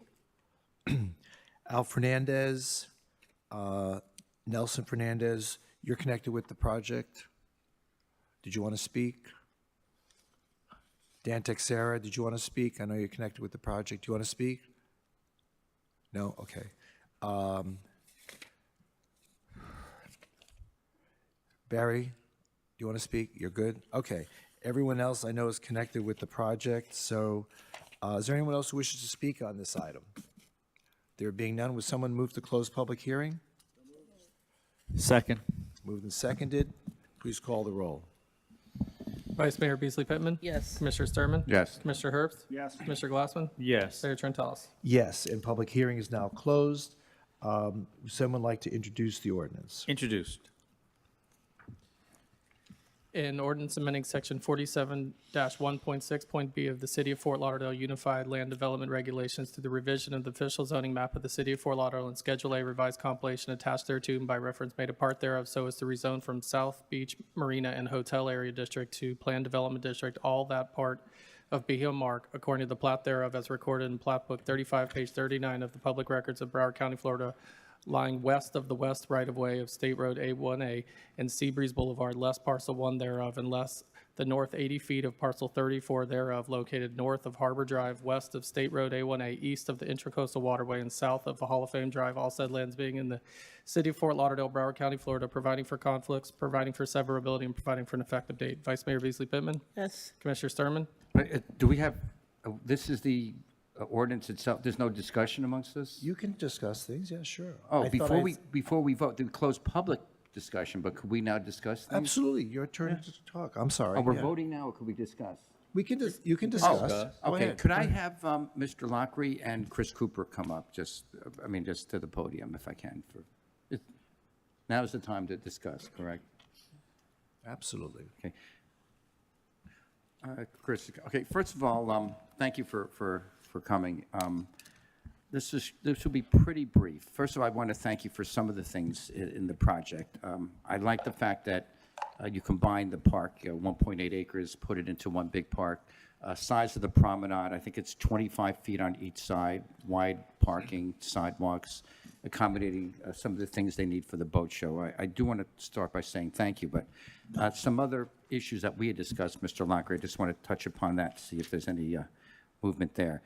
You had mentioned the size, the before and after of the retail square footage. If you could just repeat that one more Sure, time. yes. Good evening, Mayor, Vice Mayor, Commissioners. Robert Lockery on behalf of the applicant. I am joined here tonight by Jimmy Tate, Kenny Tate, Sergio Rock, as well as Nick and JP Perez. The commercial that it was currently approved on the site is 152,000 square feet of commercial. That's retail restaurant space. With this rezoning, you will be rezoning the property, essentially downzoning it to the maximum that could ever be allowed on the site is 88,000 square feet. Okay.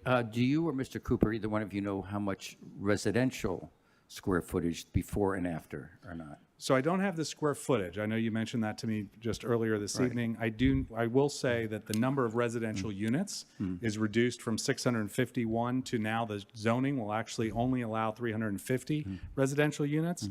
And the overall floor area on the site that's allowed anywhere on the property will be reduced from what's currently allowed by the zoning district of 5.0. With this rezoning, it will be capped at 1.27 forever, essentially. A couple other things that we spoke about, just 2 or 3 other very brief things. Still concerned about parks, and Howard and the city attorney, if you want to chime in also, things about controlling the noise, the hours, I mean, setting the hours, maybe 9 o'clock on weekdays, 10 o'clock on weekends, maybe the hours that it's set up, lighting, things like that. Do we have say with any of that, or? So what I will say is there's a couple exceptions to that, to where you would potentially, of course, not have a say. Number one, the boat show, they operate that property when they're utilizing it. Number two, for the 2 events that they can have per month, rather than not the boat show, that the applicant can have. And I point out that would be a maximum of 24 with the boat show. It's probably not even a total of 24. There was a gentleman who spoke earlier about his wedding that occurred at Bahia Mar. Today, Bahia Mar has about 20 to 25 weddings, outdoor weddings, a year. So the 24 that are being restricted through this development agreement is actually no increase from what already happens on the Bahia Mar property today. So it's essentially unchanged. Beyond that, the applicant would have to request special events permits. They would come before the city, and like you do with all your special events permits, you can regulate those hours. Okay, so herein lies the question. For the 2 events that you have per month, does the city have any say over those, like the hours, times, noise, lighting, and all that stuff? Or- You have a say in the sense that your ordinances restrict, you know, the hour, they restrict rather you have a noise ordinance, there's other restrictions such as that. But no, other than that, it would continue to operate Bahia Mar like it does today, albeit with a much nicer facility. The other issue that we had, and we've spoken about this, Mr. Lockery, at length, as a matter of fact, I'm concerned about public access and the perception of public access, and to that effect, parking along the side. Now, how many, not in the garage, but on the side, how many spots are there by the promenade on the north and south side? And I want to answer that, but I want to go back for just a second, because there is a point I think that is important that I know the commission recognizes. When I said that, you know, there's only a certain number of weddings, bar mitzvahs, events that we can have a year without going for a special permit, today that's unrestricted, as it is in any hotel. With this PDD and with the development agreement, the property would now be restricted moving forward. So that's a major concession. As it relates to parking, to your answer to your question on that, right now there's 1,510 parking spaces proposed in this project. The parking study showed that there's about 1,145 that would ever be needed at the maximum hours, which leaves a total of 365 more parking spaces on the site than are needed. And conveniently, there's 333 surface parking spaces around the site. We previously, 2 weeks ago, committed that those surface parking spaces around the promenade will be available to the public. Now, the only problem I have with that, and we, like I had mentioned earlier, they're not going to be metered, they're not going to be municipal parking. They're open to the public, but you control the rate and all that, correct? Yeah, it would be similar, Commissioner, to what the Las Olas Company and what other folks do, for example, in Las Olas. When you park behind the Las Olas on one of the parking lots, often actually the city the developer or the owner of the property contracts with the city who actually provides those services, or they use another provider.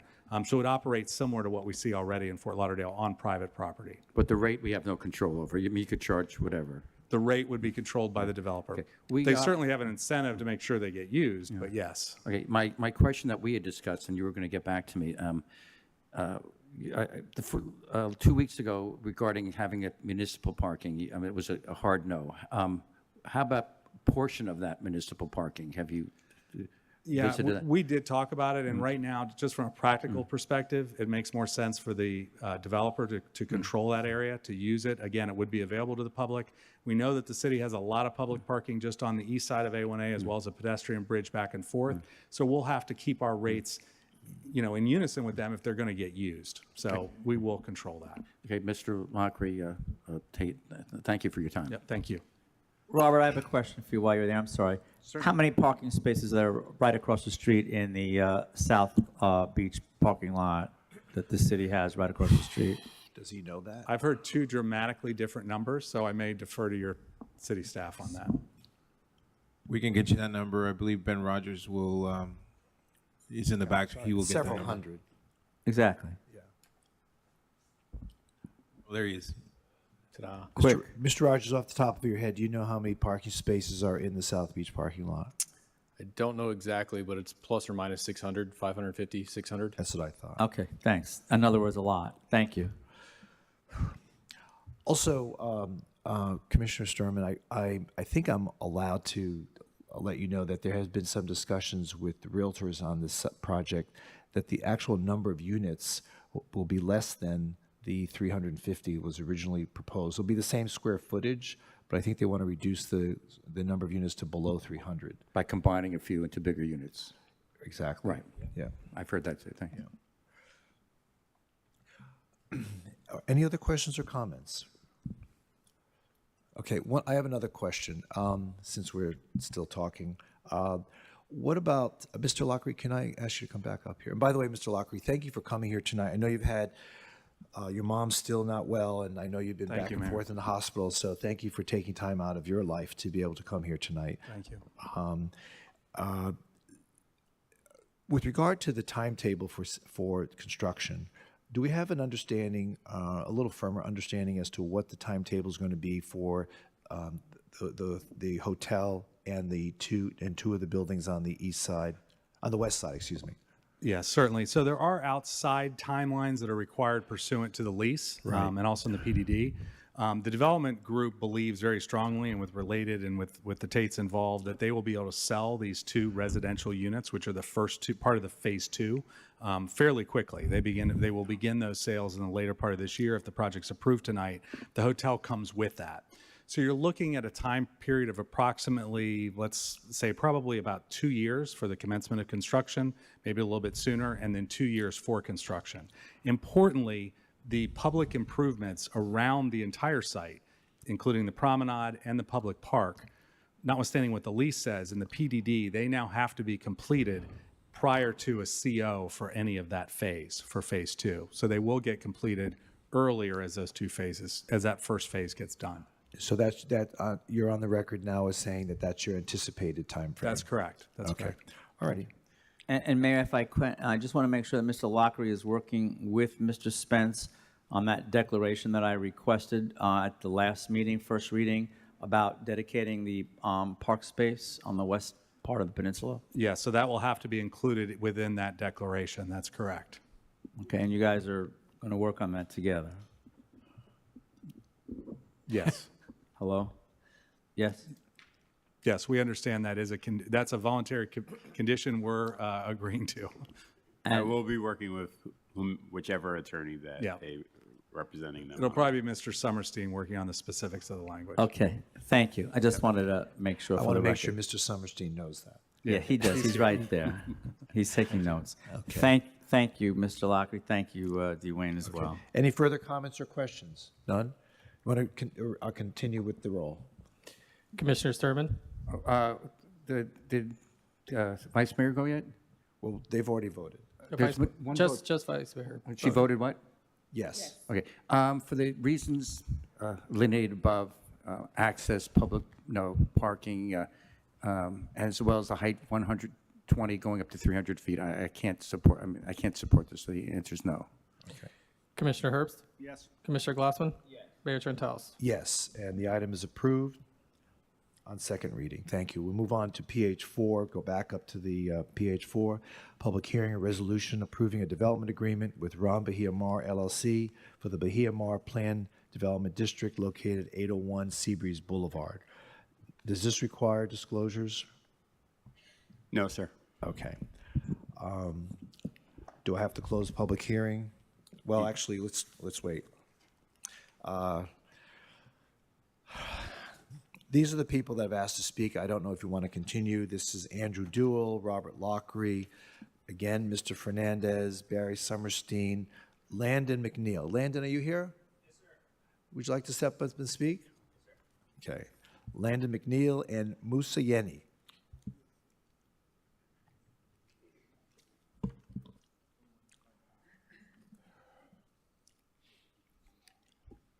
Good evening. Good evening. My name is Landon McNeil. My wife and I currently live in the Coral Ridge neighborhood. I know we're all tired of the Bahia Mar saga, which has been going on much longer than it needed to be, but I want to thank this commission for remaining steadfast, focused, and committed to working with these developers to get where we are at tonight. The proposed site plan is spectacular. It provides plenty of public amenities such as the beautiful waterfront promenade and park area for the community. It continues to support and service a world-class marina, and the proposed plan will also give us a world-class destination resort and incredible waterfront restaurants, commercial space for all of us locals to frequent and enjoy. I know certain people may not like the resident components, but we need to be realistic and realize that we cannot get all of these great public amenities for free.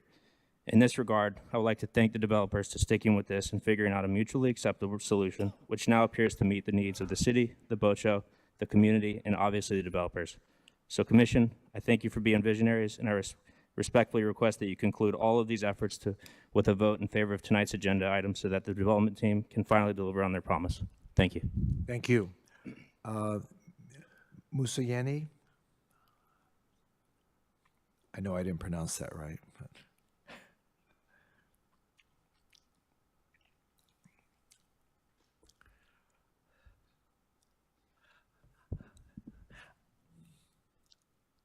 Was I close? Good evening, Mayor, Vice Mayor, Commissioners. My name is Musa Yeni. I'm the owner of a business in Fort Lauderdale that has been headquartered here for 44 years. So I'm in favor of the Bayamar project. The previous speaker spoke convincingly on the public aspects and the benefits of that.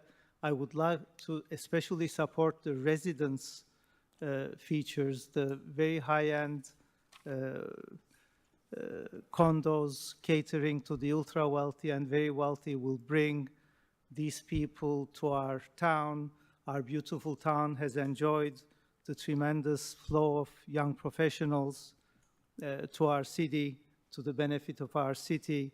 And now we also need to boost the wealthy people coming to the city that will bring with them their money, benefiting our businesses, our retail institutions, our restaurants, our city in terms of taxes and any new businesses and existing businesses that they may move to the city. So thank you very much. Mr. Yeni, what kind of business do you have? As you know, Dean, I have an engineering business. We do high-rises, mid-rises. We support the mechanical, electrical, plumbing, and fire protection needs. Good to know. Yeah. So, are you hearing this? Okay. Yeah. Support local. Yeah, absolutely. So every third or fourth building in Fort Lauderdale has some engineering input from us. Great. Luckily. Thank you for Proud coming. of that. Thank you for coming tonight. Thank you so much. Is there anyone else who wishes to speak on this item? Okay.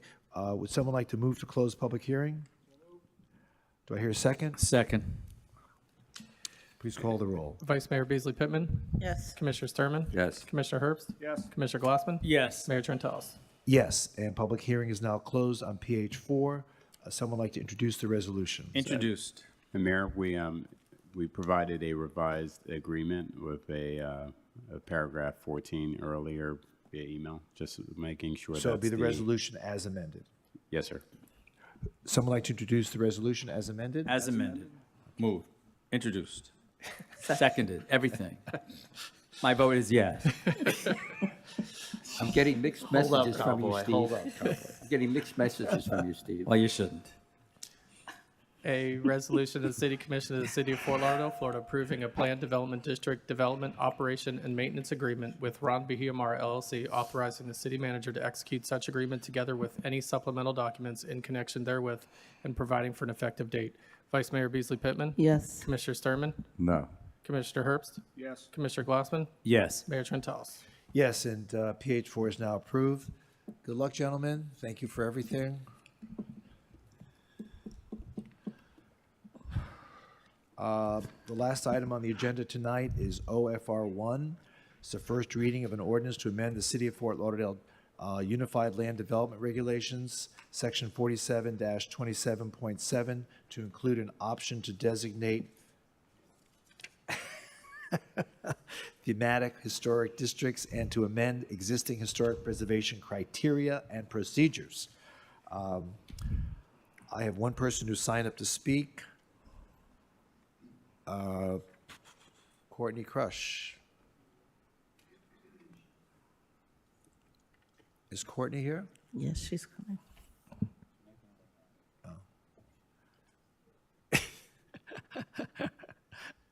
We don't have all night, Courtney. Apologies, Mayor.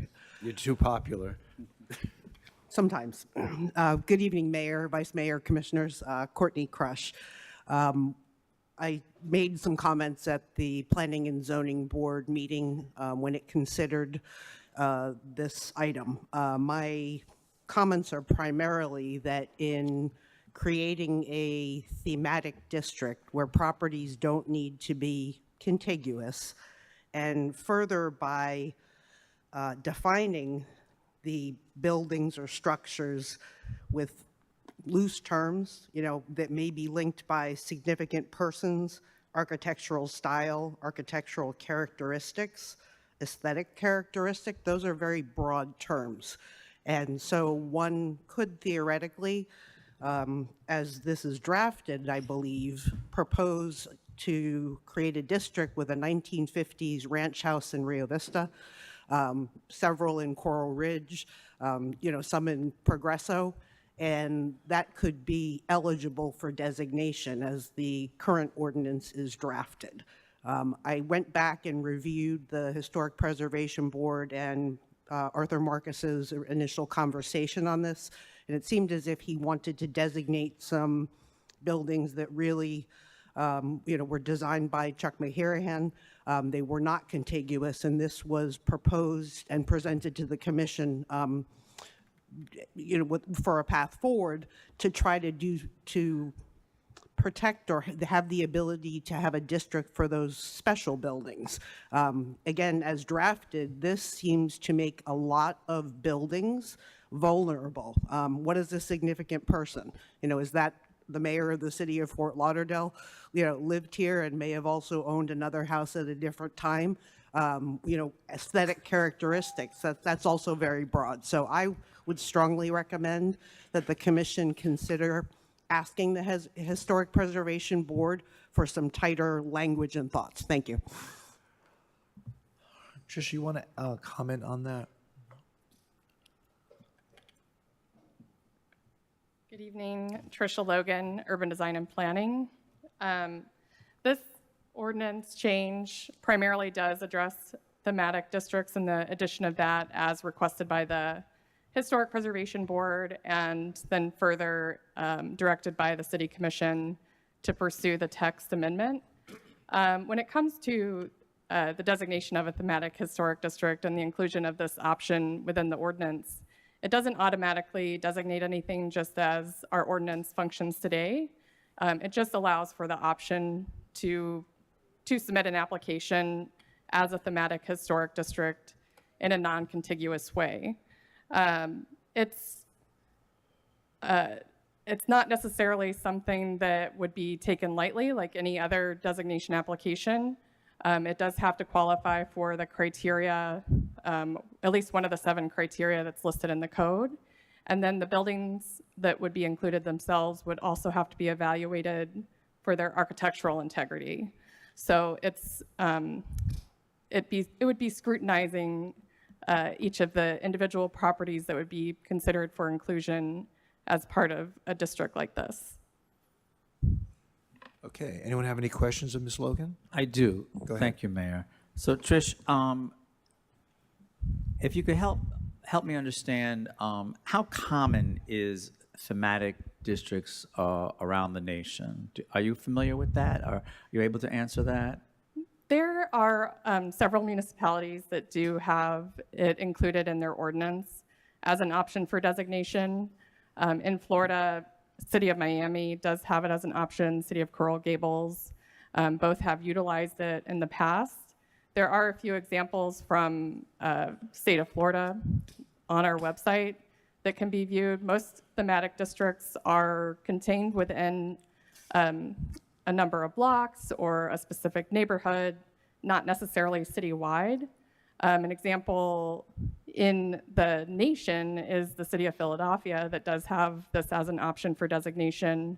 And they designated a group of buildings, the Carnegie Libraries, that are located citywide, but it's because they were developed as part of an overall plan, and an overall plan that was supported by one single entity to fund those libraries all across the city. So there's a reason or a rationale behind why those were eligible for designation as a thematic district citywide versus contained within just a few blocks of each other. And how common is it to find a thematic district based on the architect? I can't necessarily respond to that. There's numerous examples across the country, I'm sure. We did collect a few examples that are provided on our website and available for viewing. Not sure if there was one specifically just for an architect. A lot of times it was related to a cultural reason. Like in the city of Miami, they designated a number of shotgun houses that are on Charles Avenue in like the southern part of the city of Miami. Well, there's South Beach, which has Yeah. all the Art Deco buildings. There's Palm Beach, which has a lot of the Meisner buildings, but they're not thematic districts. They're just individual, because Meisner didn't design every single house in Palm Beach, but they're still some are considered historic. But Right. they don't create a district. They just create an opportunity to recognize it as a recognized structure. So this allows us to do the same thing, correct? It's similar. There might be different reasons for why you'd want to designate a thematic district versus a traditional historic district, primarily because they're non-contiguous, or versus designating just a historic landmark. It's because they support each other. There's an additional story to be told by grouping them together. Within the city of Fort Lauderdale, there may be opportunities for thematic historic districts based on a variety of reasons that could be determined by a cultural rationale. So it can go across the board. It could be architecture, it could be architect. Like the Women's Club. Right. something And that like is an example that's statewide. There is a statewide multiple property submission form completed on the state repository for all women's clubs throughout the state of Florida. So there's a common theme there, and they're very important to communities across the state. They represented an important part of history. So, Mayor, I think what the key here is, and Trish touched upon it, this really is just an option. I mean, when you think of applying for a historic district, and we have that in our ordinances now, people can apply for a district. It's not an easy task. It's arduous, and there's a lot you have to do. There's a lot of work. And just because this is an option in our ULDR doesn't mean that automatically it's granted if someone applies for a historic thematic district. In other words, it has to go through a rigorous process. It has to go through the HPB, and then correct me if I'm wrong, because it's a district, it also has to go to planning and zoning, correct? Correct. That's a whole nother layer that we don't have now for our typical historic landmark designations. So it has to go to P&Z, and then it also has to come to the city commission. So nothing is granted, nothing is guaranteed, and that's why I'm not overly concerned that if we just have this option in our ULDR, that anyone needs to be overly concerned. And I did hear what Ms. Crush said, but I would just not agree. Because again, this is not saying, okay, boom, someone applies for a thematic district, you got it.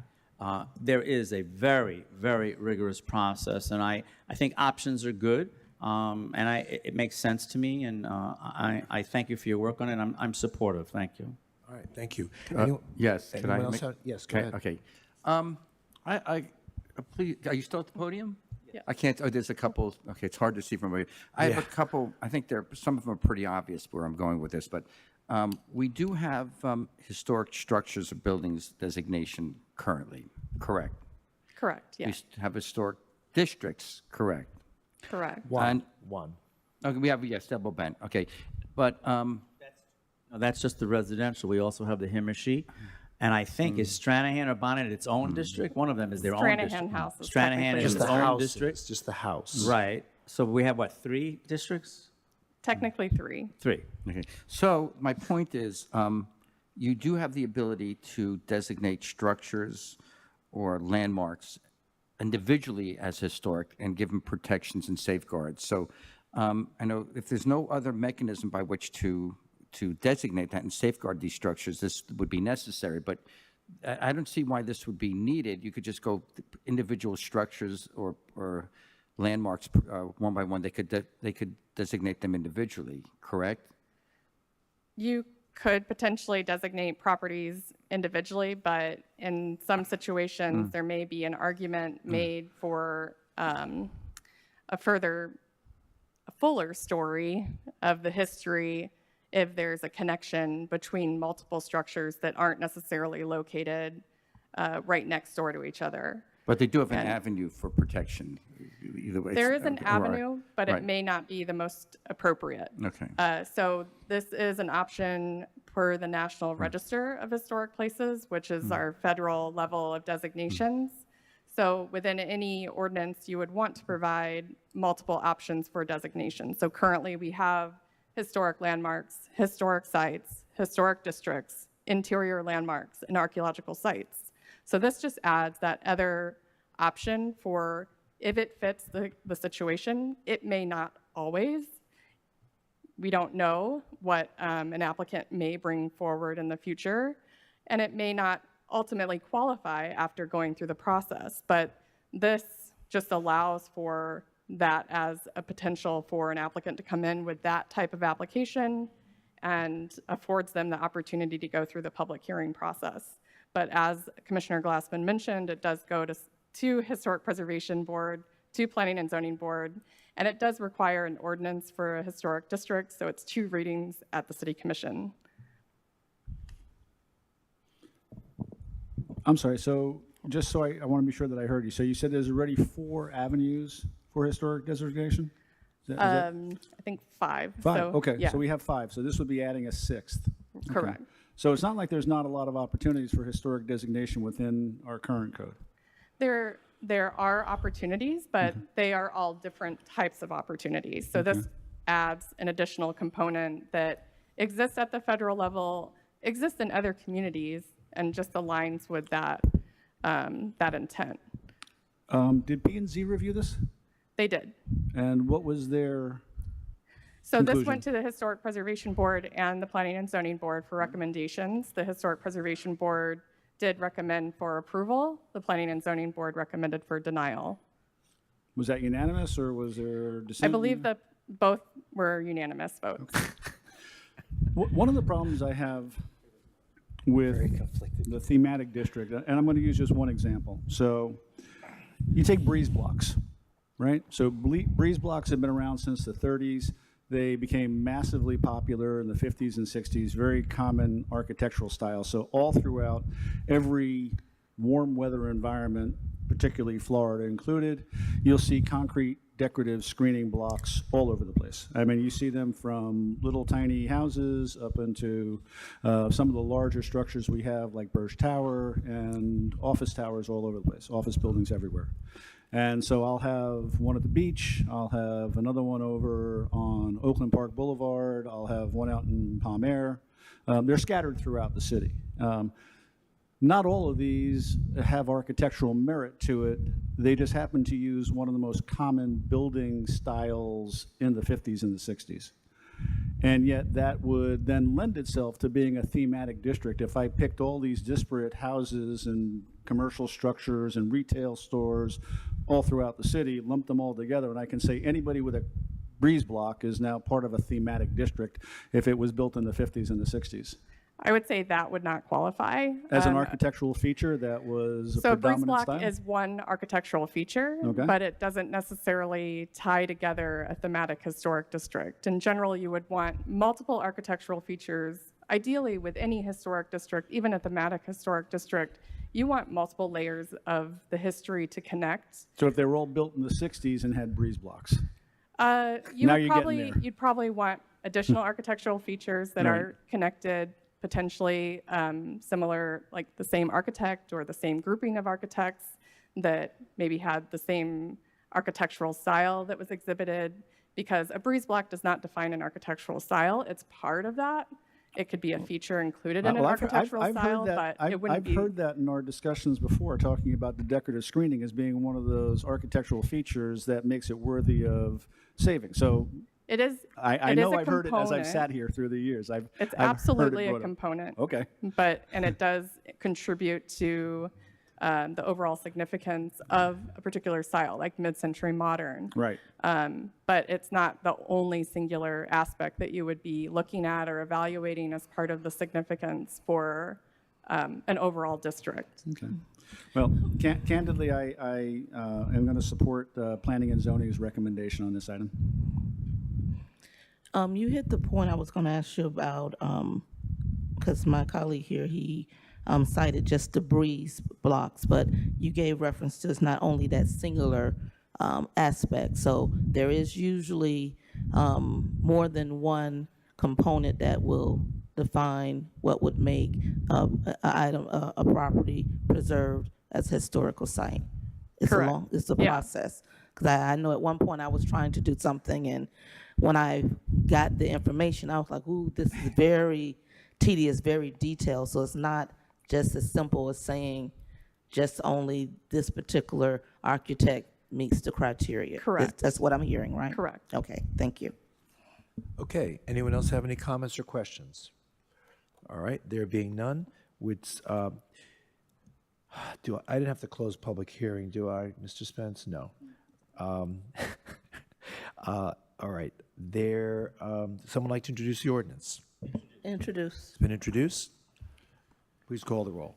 And an ordinance of the City of Fort Lauderdale, Florida, amending Section 47-24.11 entitled Historic Designation of Landmarks, Landmark Site or Buildings, and Certificate of Appropriateness of the City of Fort Lauderdale Unified Land Development Regulations to add the ability to designate thematic historic districts, revise definitions, and add regulations regarding demolition, providing for severability, providing for conflicts, providing for an effective date. Vice Mayor Beasley Pittman? Yes. Commissioner Sturman? No. Commissioner Herbst? Commissioner Glassman? Yes. Mayor Trentalis? Yes, and the ordinance is approved on first reading. Is there any further business of the commission? Mr. City Manager, do you have any further business? Mr. Spence, any announcements you have to make? It's my 6th month and I'm still here. And you're so happy. And You're so loving it. happy. And loving Well, Loving no, every I don't have second any- of it. I don't have any additional. Congratulations on surviving 6 months. How about Yes. All right, give him a medal. Yes. Do we have an extra one of your Yeah. plaques that No. isn't broken? You know, Okay. Mr. Spence, 3 more and you'll give birth. That's, Yeah. Congratulations. This meeting is now concluded. Thank you very much to everybody. On the beach, Florida,